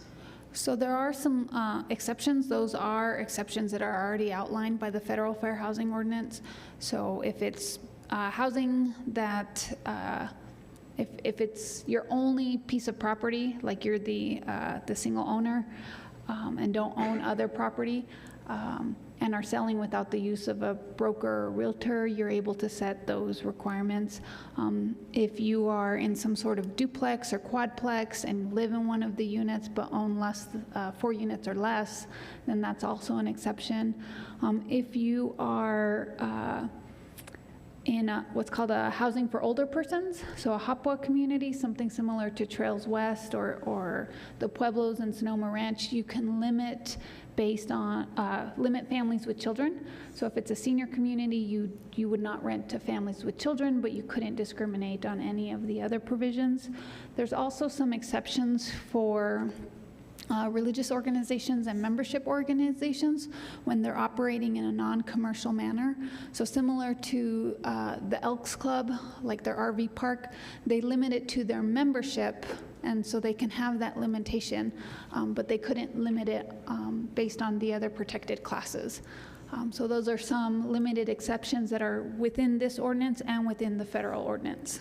So if someone in our community calls you and they're not a recipient of a federally subsidized housing, do you help them out, or do you refer them to whatever? Mr. Mayor, Councilor Flores, we would advise them within the bounds of our ability. If we determine that it is something that meets the standard of the federal fair housing ordinance, we can assist with filling out the complaint forms. That is within the ordinance. We would help them fill out their complaints to HUD, but at that point, HUD becomes the investigatory authority on the federal fair housing. There are some instances we would defer those to the Human Rights Commission at the state level, and that's just because both the state and the federal government have what I would call the bigger stick, right? They can punish more than what we would typically do. But that would apply, my question, and maybe my mind drifted, but my question is, if there's a complaint, say I was trying to sell my house, and it's not, there's no government subsidy, it's just my home. I cannot discriminate, or excuse me, renting it out. I cannot personally prevent someone from applying or qualifying if they have, well, if they have the, I can't deny my renting out that house or leasing out that house to someone whose sole source of income is government subsidies. Mr. Mayor, Councilor Flores, if it was your personal home and you own no other property and you weren't using a realtor or broker to rent that house, then you could do as you wished.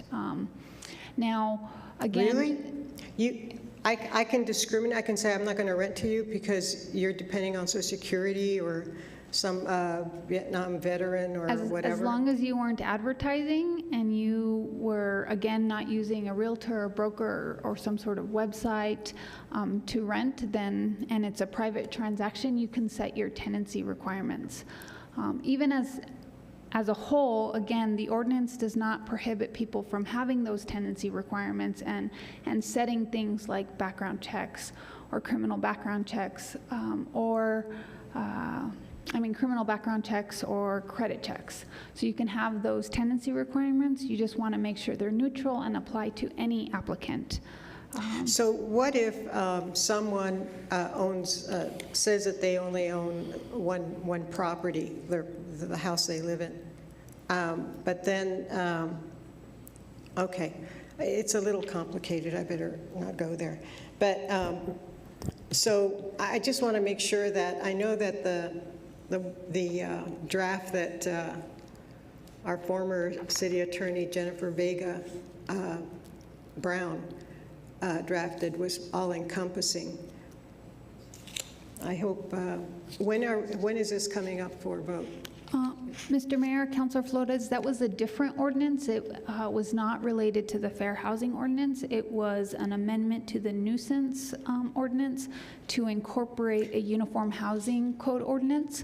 And so... and when is that one coming up? Mr. Mayor, Councilor Flores, I'll have to get back to you. I believe that is still under review with the city manager's office and legal, and they're working on that, and then we'll get back to you. We've been waiting for that. Our committee has been waiting for that for about 5 years. Why is it taking so long? This didn't take that long. Mr. Mayor, Councilor Flores, I'll defer to City Manager on that. Okay, Obviously, and we there's- don't need to answer that right now, Mr. Peely, but I would like to bring that to your attention and to the attention of the public, and thank you very much. So I'm going to, before I get to Mayor Pro Tem, Councilor Coran had her hand up, so, Councilor Coran, did you have a question? I'm just kidding. Did I have my hand up? But No, I'm just messing around because there's a little tiny picture I'm of still here, you. but thank you for this presentation and thank you for checking in with me, Mayor. Okay. Mayor Pro Tem. Yeah. Mayor's giving me a hard time, I think. Thank you, Natalie, and your staff for the presentation. Really appreciate the research that our colleague, Councilor Graham did. Thank you. That's all very helpful. No, really, I think it's good. We don't normally get that. Natalie, can you move to the slide that spoke to the landlord fund and the risk mitigation fund? And can you refresh my memory? Yes, slide 8. The risk mitigation fund, will you talk to us specifically about what those funds consist of, what they do, and refresh my memory, did we at the Housing PRC move in any of these directions to have as part of our ordinance? Mr. Mayor, Councilor Mayor Pro Tem, that's one of the things we would be looking for guidance on today, whether an education and either risk mitigation or incentive program should be included in this, as well as if you want the rollout of the effective date to be a little bit further. But the Landlord Incentive and Risk Mitigation Fund has been piloted pretty much across the nation, but it did start about a year ago. MFA and CYFD did a small pilot program in some communities, and then now they are rolling this out statewide. So we would look to model some of their programming, and Albuquerque is also rolling theirs out. So it does either, as part of the incentive side, it would do either like a sign-on bonus or cover, there's sometimes a delay between when someone signs up for the voucher program and when they get their first rent from the voucher holder. So it could cover some of those costs. We've also seen where maybe a unit isn't up to the HQS standard and needs a small repair to be eligible, and so that incentive program could fix, the toilet or the sink, or provide a new door or window that would make the unit qualify. And then the risk mitigation fund is more like an insurance fund. So if a landlord takes on a voucher holder and they cause some sort of substantial damage where they have to evict the tenant and need to repair their unit, they could apply to this risk mitigation fund to cover a portion of those costs. And we've seen this. HUD also piloted this as part of the increased vouchers that they awarded to the Housing Authority, and so they've been rolling out similar pilots. And then I believe that there is plans within the ARPA funding. One of the nonprofits received an allocation to do a similar program. So we'd like to see those roll out and then do their best practices before we would roll out our own. Yeah. Do you know if across the nation, if these are ones that we use? It feels like it's an either or. Is that true, or can we have both of them and be able to roll it out without feeling like we're taking away from either one of those programs and the ordinance per se? Because I think these would be really helpful. Staff would recommend that it would be a landlord incentive and risk mitigation fund. Okay. So we could explore and have both options. In the risk mitigation funds, we actually saw an underutilization. So a lot of times it's a myth, right, that voucher holders may be more destructive.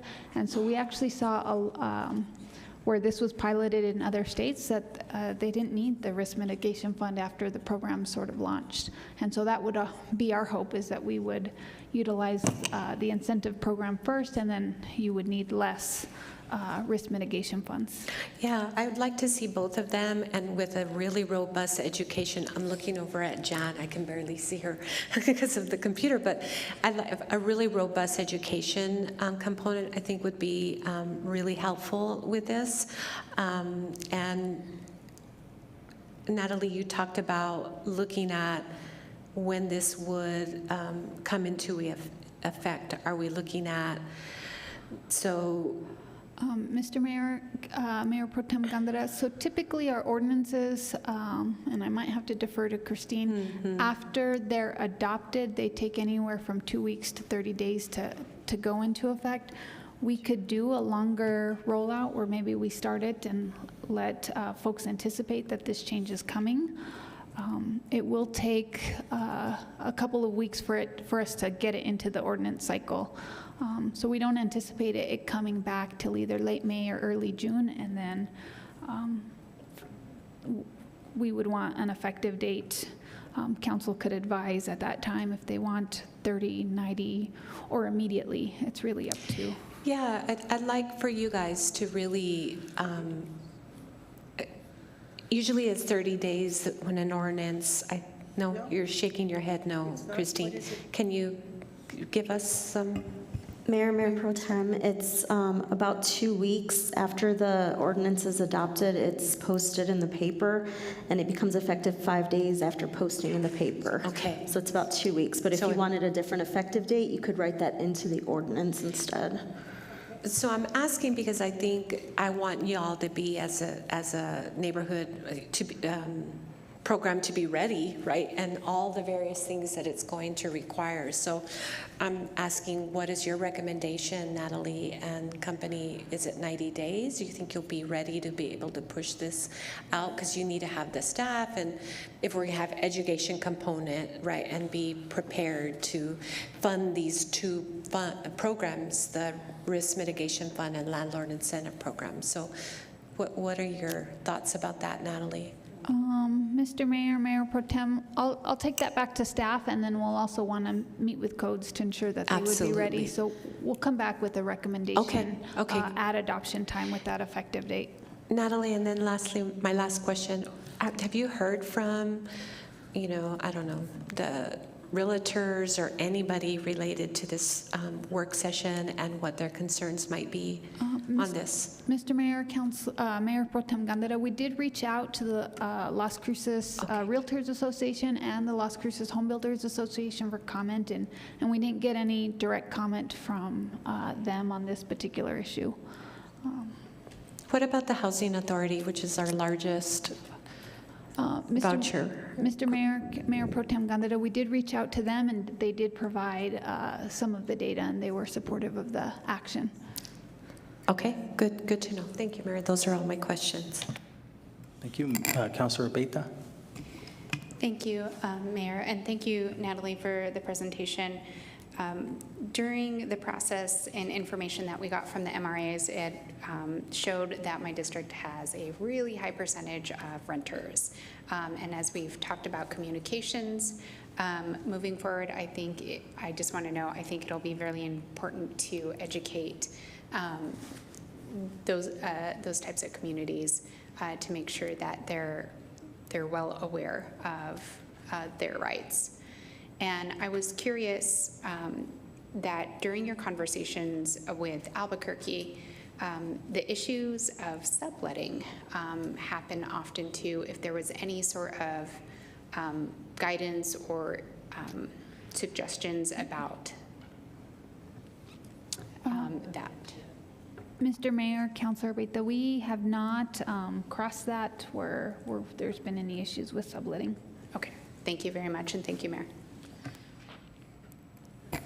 Okay, so as I mentioned earlier, Natalie, I appreciate the information and how concise you were. I just wanted to kind of let Councilor Flores know that there is a landlord-tenant hotline in New Mexico. The phone number is 505-930-5666. That's in Santa Fe. and it's a nonprofit, and they help landlords and tenants both understand the state laws. So when you have someone who feels that they've been wronged, they'll actually help direct them to maybe the various city where they're at, and maybe get with legal aid to help them represent them. So it's actually pretty good, and they help both landlords and tenants as to what the rules are for the state. So it's 505-930-5666, and they've been around for like 20 or 30 years. So it's worked out pretty good. I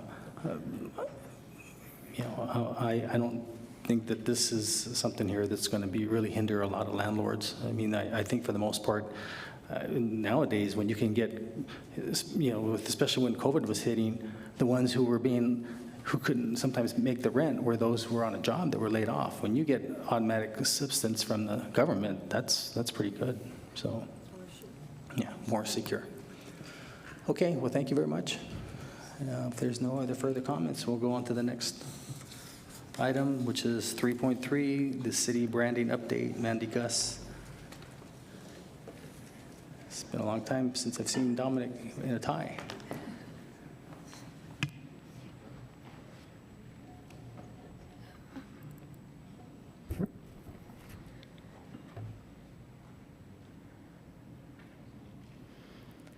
All right, good afternoon, Mayor, Council. I'm Mandy Gus, the Director of Communications.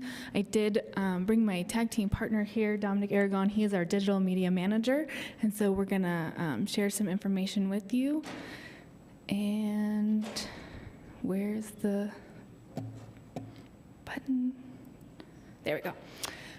So today I'm here to talk to you about introducing our new city logo, but really I want to talk to you about, from a bigger perspective, I want to talk about branding strategy and where we're going to go in the future.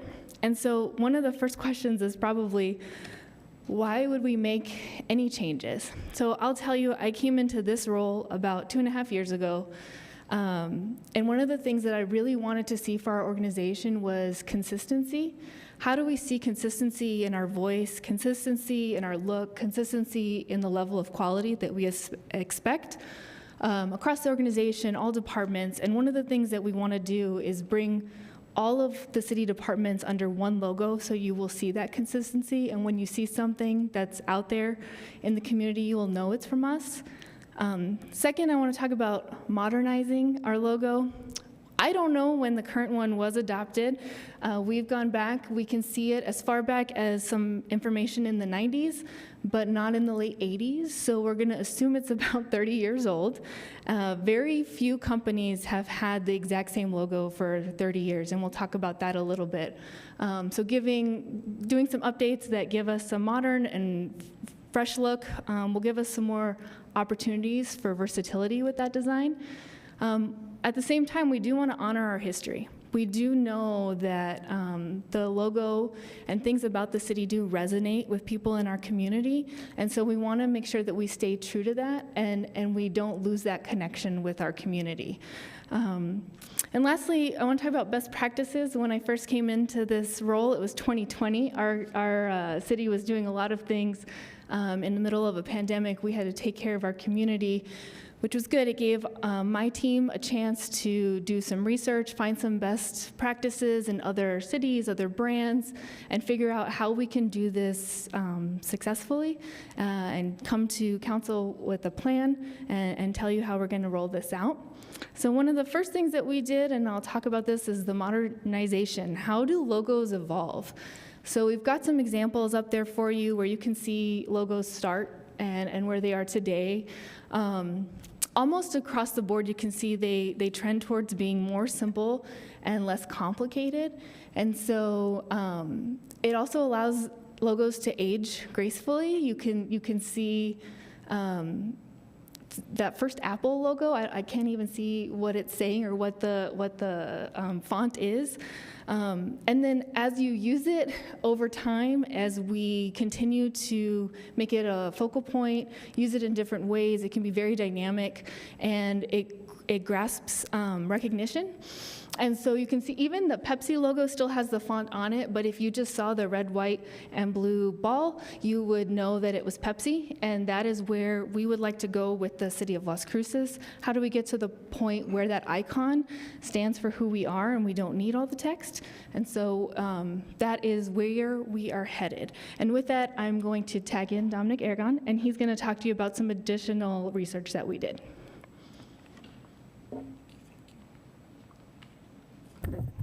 Good afternoon, Mayor, City Council. I'm going to share with you a bit of the research that we did to find the design that we're going to work with. So, going back to what Mandy was saying, there was many discussions 2.5 years ago when she started about what a logo update or adjustment would look like and how it would work for our organization and within this community. Some research was starting to delve in that needed to kind of match what our goals were. And again, aligning with the consistency of the logo being used throughout the organization. We wanted to make sure that we had a simple and easily identifiable logo. And we also wanted to make sure that we were working with the unique icon that the city of Las Cruces has established across 30 years.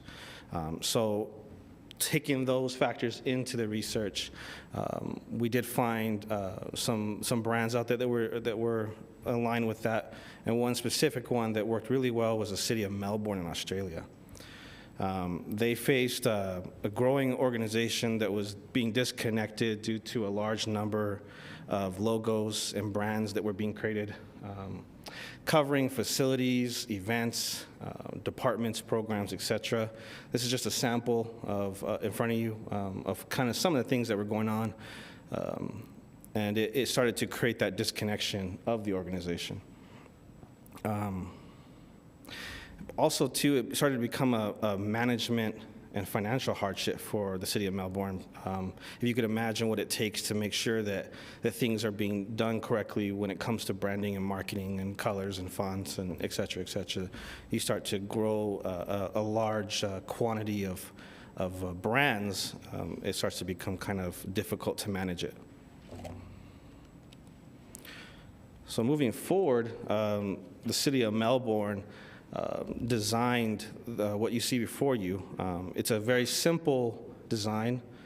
They used a grid system to help kind of with what what the logo could evolve into. It's just a letter M, obviously, but they simplified the icon, but it allowed them to be somewhat creative with some of the design elements inside of this icon. And through this simplicity, they were going to be able to maintain their identity across the organization, but also allow departments, programs, events, etc., to have some creative freedoms.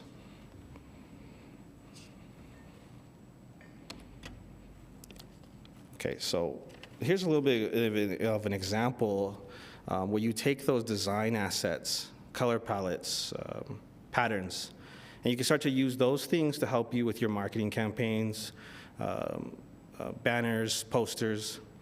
You can also see there in the middle, they can take some of the design elements and colors to incorporate into their print materials. The strategic plans, a budget book, things of that nature that are commonly developed by the organization. But they maintain their unification, their brand, by using that same icon, that same silhouette. And so this is just to highlight how, even though you might simplify or unify with an icon, you're not necessarily limiting creativity or style or anything of that nature. You actually are allowing that freedom to continue. So, City of Las Cruces, this example here that you're seeing in front of you is that the dilemma that we're also facing, very similar to the City of Melbourne. And my 16 years with the city and the communications office, I think we've worked with somewhat north of 40 different logos. And you're kind of seeing a little bit of an example of what we have right now, covering departments, programs, events, et cetera, et cetera. And we have taken some actions towards starting to reduce those. With at the very top row, you can see some of the internal department logos that have already been addressed. But we have a ways to go, and that's part of what we're trying to accomplish here. Lastly, we also are aware of the community's connection to the logo. We understand the long history of the logo. Mandy referred to the 30 years estimate. And we know that in many ways the community identifies with it themselves. We've reached out to the community to ask them about ways that they're using it, body art, whatever it might be, what it means to them. We've seen tattoos, we've seen artwork. And then what you see here is a photograph of the New Mexico State Aggies football team running out onto the field for the bowl game recently. The video was quick, so we took a snapshot so you can see that they're carrying the New Mexico flag, the New Mexico State flag, and then the City of Las Cruces flag. I believe the mayor gave them that flag. But I would say that they're probably not running out on the field waving a flag that represents the government. I'm sure that they are waving that flag because it represents their hometown. So it's something that we recognize that we didn't, we think it's somewhat unique. I'm not sure that there's many municipalities or agencies around the region that have an icon that is relatable like that for a lot of people in the community. So knowing that it's fairly unique and that it does mean something to people, we wanted to feed that. We wanted to really capture that and strengthen that connection and make it more than just a government, but make it represent a community in the city. Make sure. All right, so with that, I'm going to introduce you to the new design.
Yes. I encourage applause. It did do it to me that time. So let's talk about our new brand strategy. Up there in front of you is the slightly updated logo, which will hopefully give us easier recognition, and we're moving in a direction that will be clear messaging.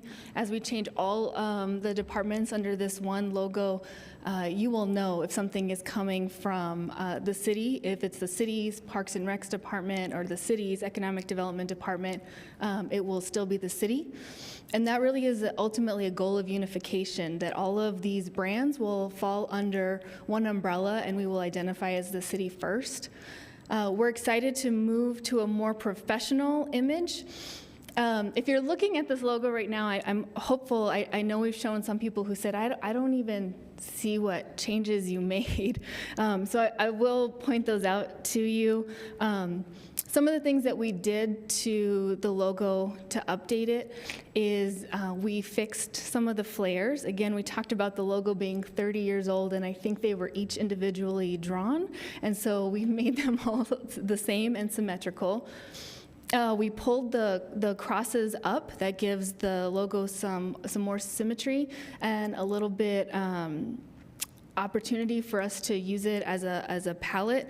And we also made the circle thicker. And again, thinking of ways that we're going to use this more flexibility in design, it gives us a a thicker canvas to do that. The other thing is scalability. The way with that, the thicker circle, the cleaner images, we can go from not just a big sign on the side of the building, but down to the logo on someone's shirt. It will reproduce well. Also, if I'm looking at the big screen here in council, it reproduces well, but a lot of our stuff when we're working with digital and web design needs to be mobile friendly as all the way, again, it's scalable to the size of your cell phone. One of the changes that we made was the font. We updated to a more current font, and we also went with just the black font or the white font. The reason for that is a lot of the things that we do today are now in the digital world, and so black or white font is easier to read than if it's part of an image if you're looking at ADA compliance from a digital standpoint. Also, like we talked about some of those other logos, ultimately we want to get to a place where we don't always need to have City of Las Cruces. We recognize it, that's who we are. And so lastly, what we're going to do and what I'm going to talk to you about now is if we are all moving in that direction, hopefully this logo will have greater impact and engagement across the board, however we choose to use it. We talked a little bit about creative freedom. So just because all of our departments are using the same logo, I want to be clear that we're not taking away their identities. So I started with Parks and Rec. They had a lot of buy-in to Ziggy, and we all know and love Ziggy, and I do not in any way want to get rid of Ziggy.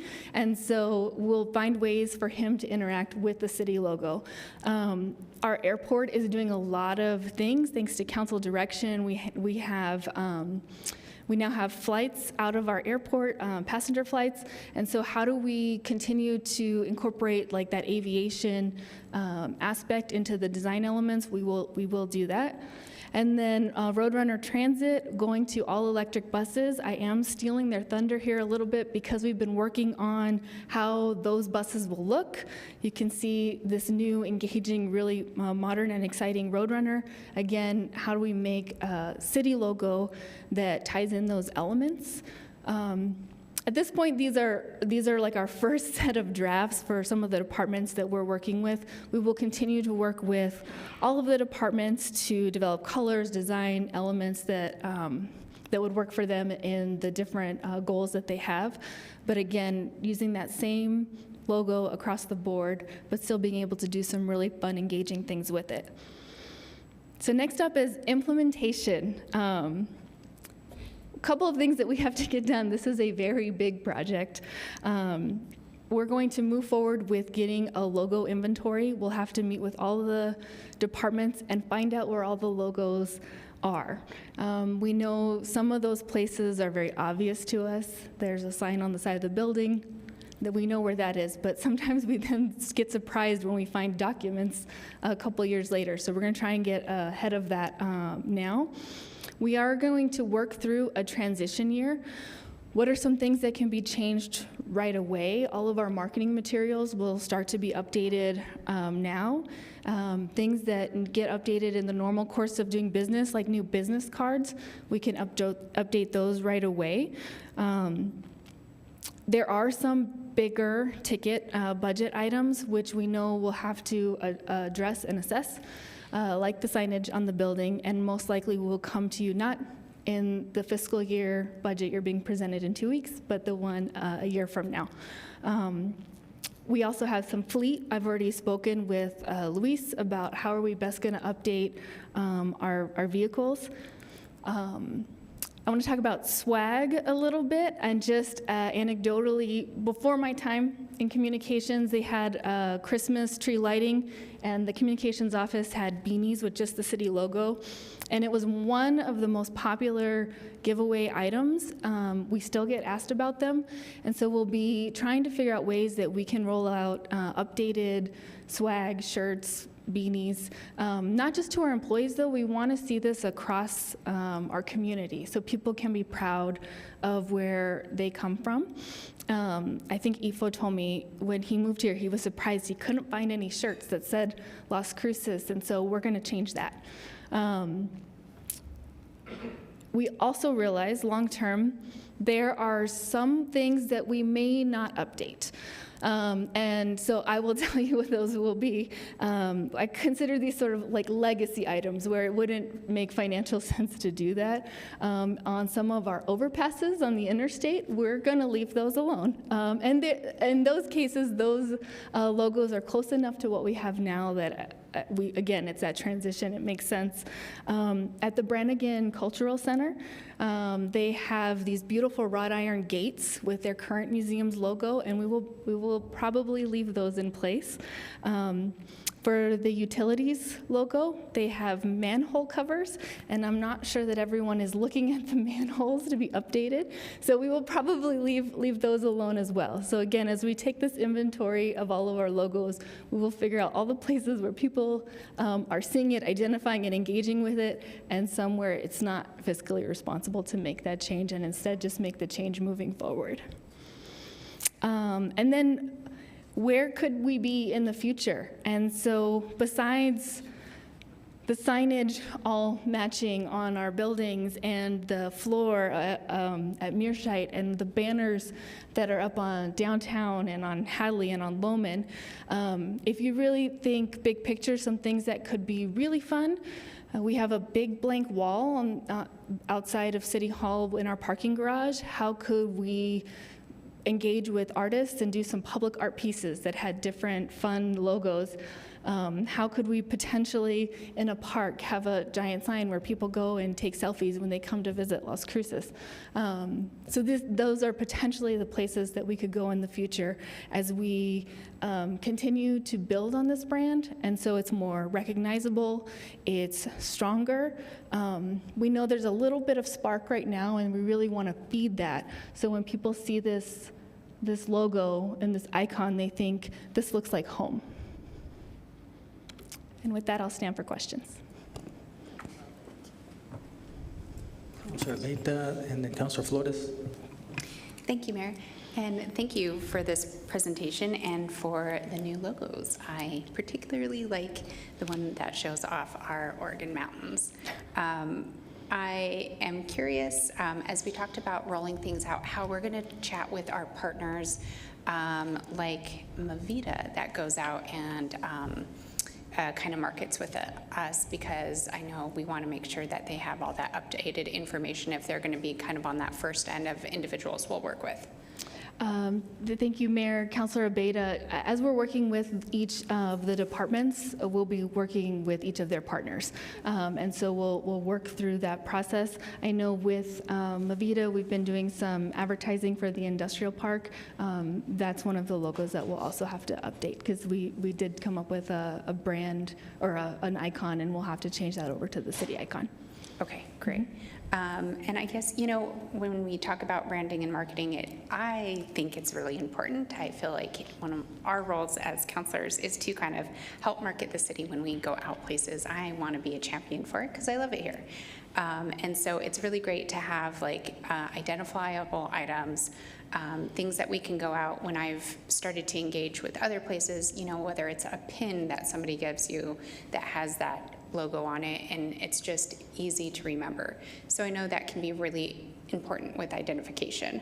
And we can call the old logos collector items. Mm-hmm. And as you said, the last thing I will say, you've probably already thought of, but I guess for Ziggy, he has a shell pattern, and if the shell pattern was the logo, that might be help. I don't know. That's one way he can interact instead of just like holding the logo. And thank you, Mayor. Councilor Abeyta. Actually, the color for the Parks and Rec one was taken from Ziggy's shell. Yep. Yep. That's great. Great. Well, thank you so much for your work on that, and also recognizing that some items, you know, are just not, you know, fiscally responsible to change at this point. But acknowledging that history and heritage, which I think a lot of our community wants to do, but also recognizing that we need to move forward in some ways and just update, which is never a bad thing. So thank you. Thank you. Thank you. Councilor Flores. Thank you, Mr. Mayor, and thank you, Mandy and Dominic, for this beautiful work. So following up on what Councilor Abeyta just said about finding stuff that that really brand, a brand. I've shared this before with the New Mexico True and with EFO and a couple of other people. When I travel, I bought T-shirts from, and then I've received as gifts teachers from Organ Mountain Outfitters, and so I wear them when I travel. So I was in Belgrade, in Serbia, at a pharmacy, and the pharmacist said, "Oh, I've always wanted to go to New Mexico," because New Mexico True. And I said, "No, this is not Mexico. It's New Mexico." She goes, "I know. I said, "How do you know about it? Here you are in Serbia." She said, "I studied in Massachusetts."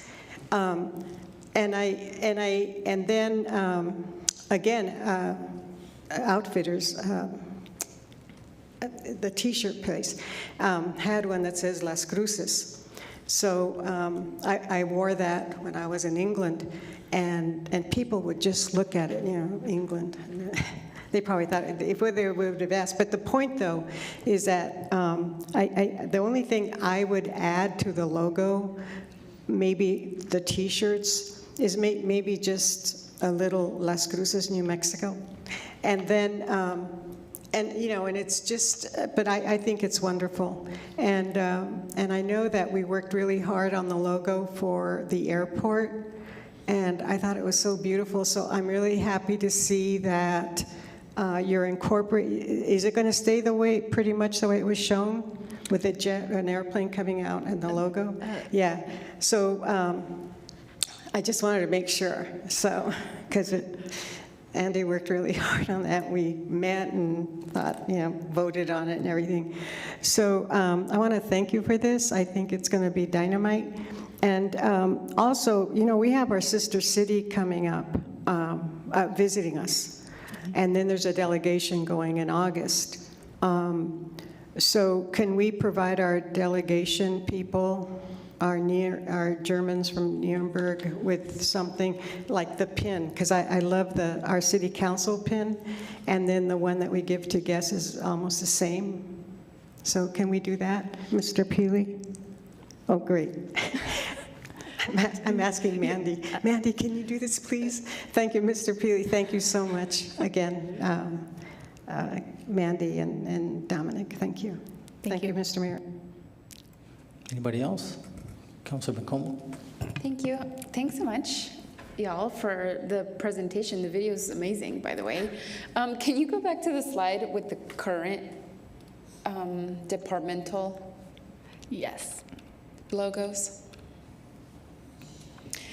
Yeah, I think, Mandy, what you said at the very beginning was, your desire to have some consistency and how important that is. And so given that you're probably even missing some, right? Like, given that there's all of these different departments, have you started engaging with them already, and what's been the feedback? Mayor and Councilor Bencomo, yes, we have started meeting with the departments. As Councilor Flores mentioned, the airport, we did speak with Andy and understanding the things that are important for them to hold on to. And Andy specifically said he wanted that thing that kept that aviation. And so we're working through, some departments don't have their own logo, and so it's not as much of a pull. One department is the Las Cruces Utilities, and so they're very well branded, and so looking at all the places that they are, that's how we made the determination on the manhole covers. And also the Las Cruces Utilities, their current logo was adopted by their board, and so we realized one of an additional step we'll have to take is take some new options to them as well. So yes, to answer your question, we've been talking with many of the departments and figuring out how we're going to move this forward. Okay, great. That's helpful to know. To be honest with you, I was like super nervous before you unveiled it, because I think I was nervous for an incredible change in the logo, and not only like the physical impact of that, but I think I think that was very smart and strategic what you all did. So I just wanted to appreciate that and just lift this slide up again, because I think it does speak to the need for cohesion and looking like we all work for the same place. So yes. Thank you all very much. Great work. Thank you. Councilor Coran, do you have any questions or comments? No, I'm great. It's exciting. I look forward to the t-shirts too. Anybody else? Yeah, I just want to add that I like it. I was like Councilor Bencomo was a little concerned when you're going to unveil it, because I can recall back in the 70s what the logo looked like, and it wasn't quite as many flames, for the sun burst, but it was pretty consistent. Mm-hmm. So I think what you all are proposing is good. So, and congratulations, did a lot of work on it. So it's good job. Thank you, Mayor. Also, Mayor, excuse me, whoever did that Roadrunner, that's incredible. That's really beautiful. So props to them. Thank you. Sorry, yeah. You guys you rock. I mean, I got chills when I saw the videos, so thank you for that.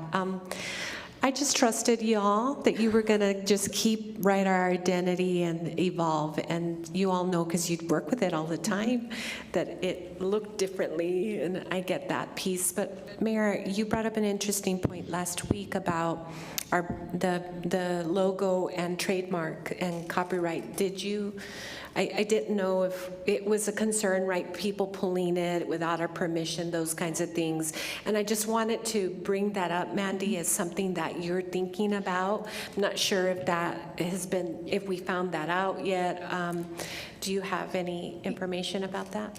Yes, so Mayor and Mayor Pro Tem, our current logo is trademarked. We will move forward with trademarking the new one. And we'll work with our legal team to get that done. Part of a requirement for trademarking is you have to show that you've used it. And so in this transition year, as we start to use it in different places, we'll be able to use those as examples to re-trademark it. I know the Mayor brought up last week, we had asked how people were using it. Part of that was to get that community feedback. Mm-hmm. And like the Mayor mentioned, we don't want anyone using our logo freely. We want to have some control over what context that's used in, but we would definitely be open to potentially licensing it if people wanted to make t-shirts or swag, and we would work with legal for the best way to move forward, because again, our goal is not just for this to be the logo of city government, but it is the city's logo, and Mm-hmm. it is something that will hopefully resonate with our community. Yeah, no, I really think that that's the right move to make. And then, I'm thinking about city manager, council's sort of identity, if you will, and the work that was happening with Jamie Rickman and then Carla, and how we've established our newsletters and such. So that's probably another way, as a side for you to look into. I think is an important. We've sort of pick colors and those things, and we want to make sure that stands true to what you're trying to roll out in terms of consistency and such, Mandy. Yeah. I also thought that this would be a good time to talk about the consistency part, right? How we communicate with the public. And I've often felt sort of disconnected from, as council, in terms of how we communicate with the public. And so maybe that's just something for you as you're embarking in this large project that you keep in mind. I think that's an important aspect in terms of how we communicate with our public. And I would love to see a process by which we are just clear in terms of how we communicate with our public in a variety of ways, and so I hope I'm clear about what I'm asking is how City Council per se, right? There's times when I would like to say something, so I tell Ifo, hey, Ifo, can we use Mandy? And it feels sort of odd, and he's always been, yes, let's do that, but I don't think all of us know that. And so if you could come up with some sort of process by which we can, and the times that you're like, no, that's what I'm here for, and you've been always very helpful and whatnot, but I just wanted to be clear that probably needs to be more established, if you will. That's it. Thank you. And Mayor Pro Tem, we've had ongoing conversations also with the community engagement group. You mentioned Jamie and Carla, and I know Katrina's doing it now. We met with Katrina just last week, so I think we can do that to help make that clear for you, how we can help communicate with the public using both of our offices effectively. I really appreciate that. Thank you. Thank you, Mayor. And Mandy, I'm not sure how my colleagues feel, but regarding the licensing, I wasn't looking for the city to necessarily capitalize or charge for that, but more so to have someone fill out what they're going to use it for so that the city knows who's using it and they have that authority to use it. Because that way there we have some control over it. And it was mentioned earlier, I mean, if someone wants to use it to make sure it's in, they'll promote the city, and we'll eventually get a little bit back from the gross receipts tax that they use. So it was just really more of a opportunity to know who's using that and make sure that we have that on file, because there could be someone who's a business that's using it without permission, and then unfortunately maybe doing something that they shouldn't be doing, and that would allow us, if we were to put an ordinance through, to use that as a means of not only stopping them, but fining them as well. Yep. Okay? Yes, thank you, Mayor. Oh, Councilor Beta and Councilor Flores. Sorry, thank you. Real quick, I don't normally speak twice, but I just had a thought about our license plates. And that's usually done by the state via a law change. So I don't know if we're going to have to look into that as well. Mayor, Councilor Beta, Dominic actually already did that research, so we will fix that as well. Thank you. I have a question. What did you, regarding the license plates, what did you find out? Because I tried to get one the other day, and they said, we have to get it from Santa Fe. They used to have them at the DMVs, but someone moved it so that you have to literally order it. Before, you could go to the local DMVs and get it. That's why you don't see them anymore around. So obviously, someone in the Department of Motor Vehicles did that. You tried to get a Las Cruces one? Well, I have one plate, but I was going to maybe get another I was one. hoping you were trying to get a vanity plate, and I wanted to know what it was going to say. No. No, believe it or not, I was allowed to have a particular number, and the number I chose was my favorite engine number of a Chevrolet. So that's what that 427 stands for. Yes? I just and want it's not on my car either, it's on my wife's. Yes. I just want to comment, don't do what Obama did. He used the Pepsi logo. Remember that? I wonder if Pepsi sued him. But anyway, yeah, I don't think ours looks like a Pepsi logo. I hope it doesn't look like anybody else's logo. It's so unique. It's really beautiful. Thank you. Thank you. Okay, I think that's it. If nothing further, then entertain a motion to adjourn. So moved by Flores. Second, Abeta. Motion made by Councilor Flores, second by Councilor Beta. Christine? This is on the motion to adjourn the work session. Councilor Beta? Yes. Councilor Graham? Yes. Councilor Bencomo? Yes. Councilor Cran? Councilor Flores? Yes. Councilor Gondeta? Yes. Mayor? Yes. Okay, we are adjourned. It's 3:22 p.m.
was thinking that we're gonna also, I was thinking about this last week. What if for some reason?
Oh, there they go.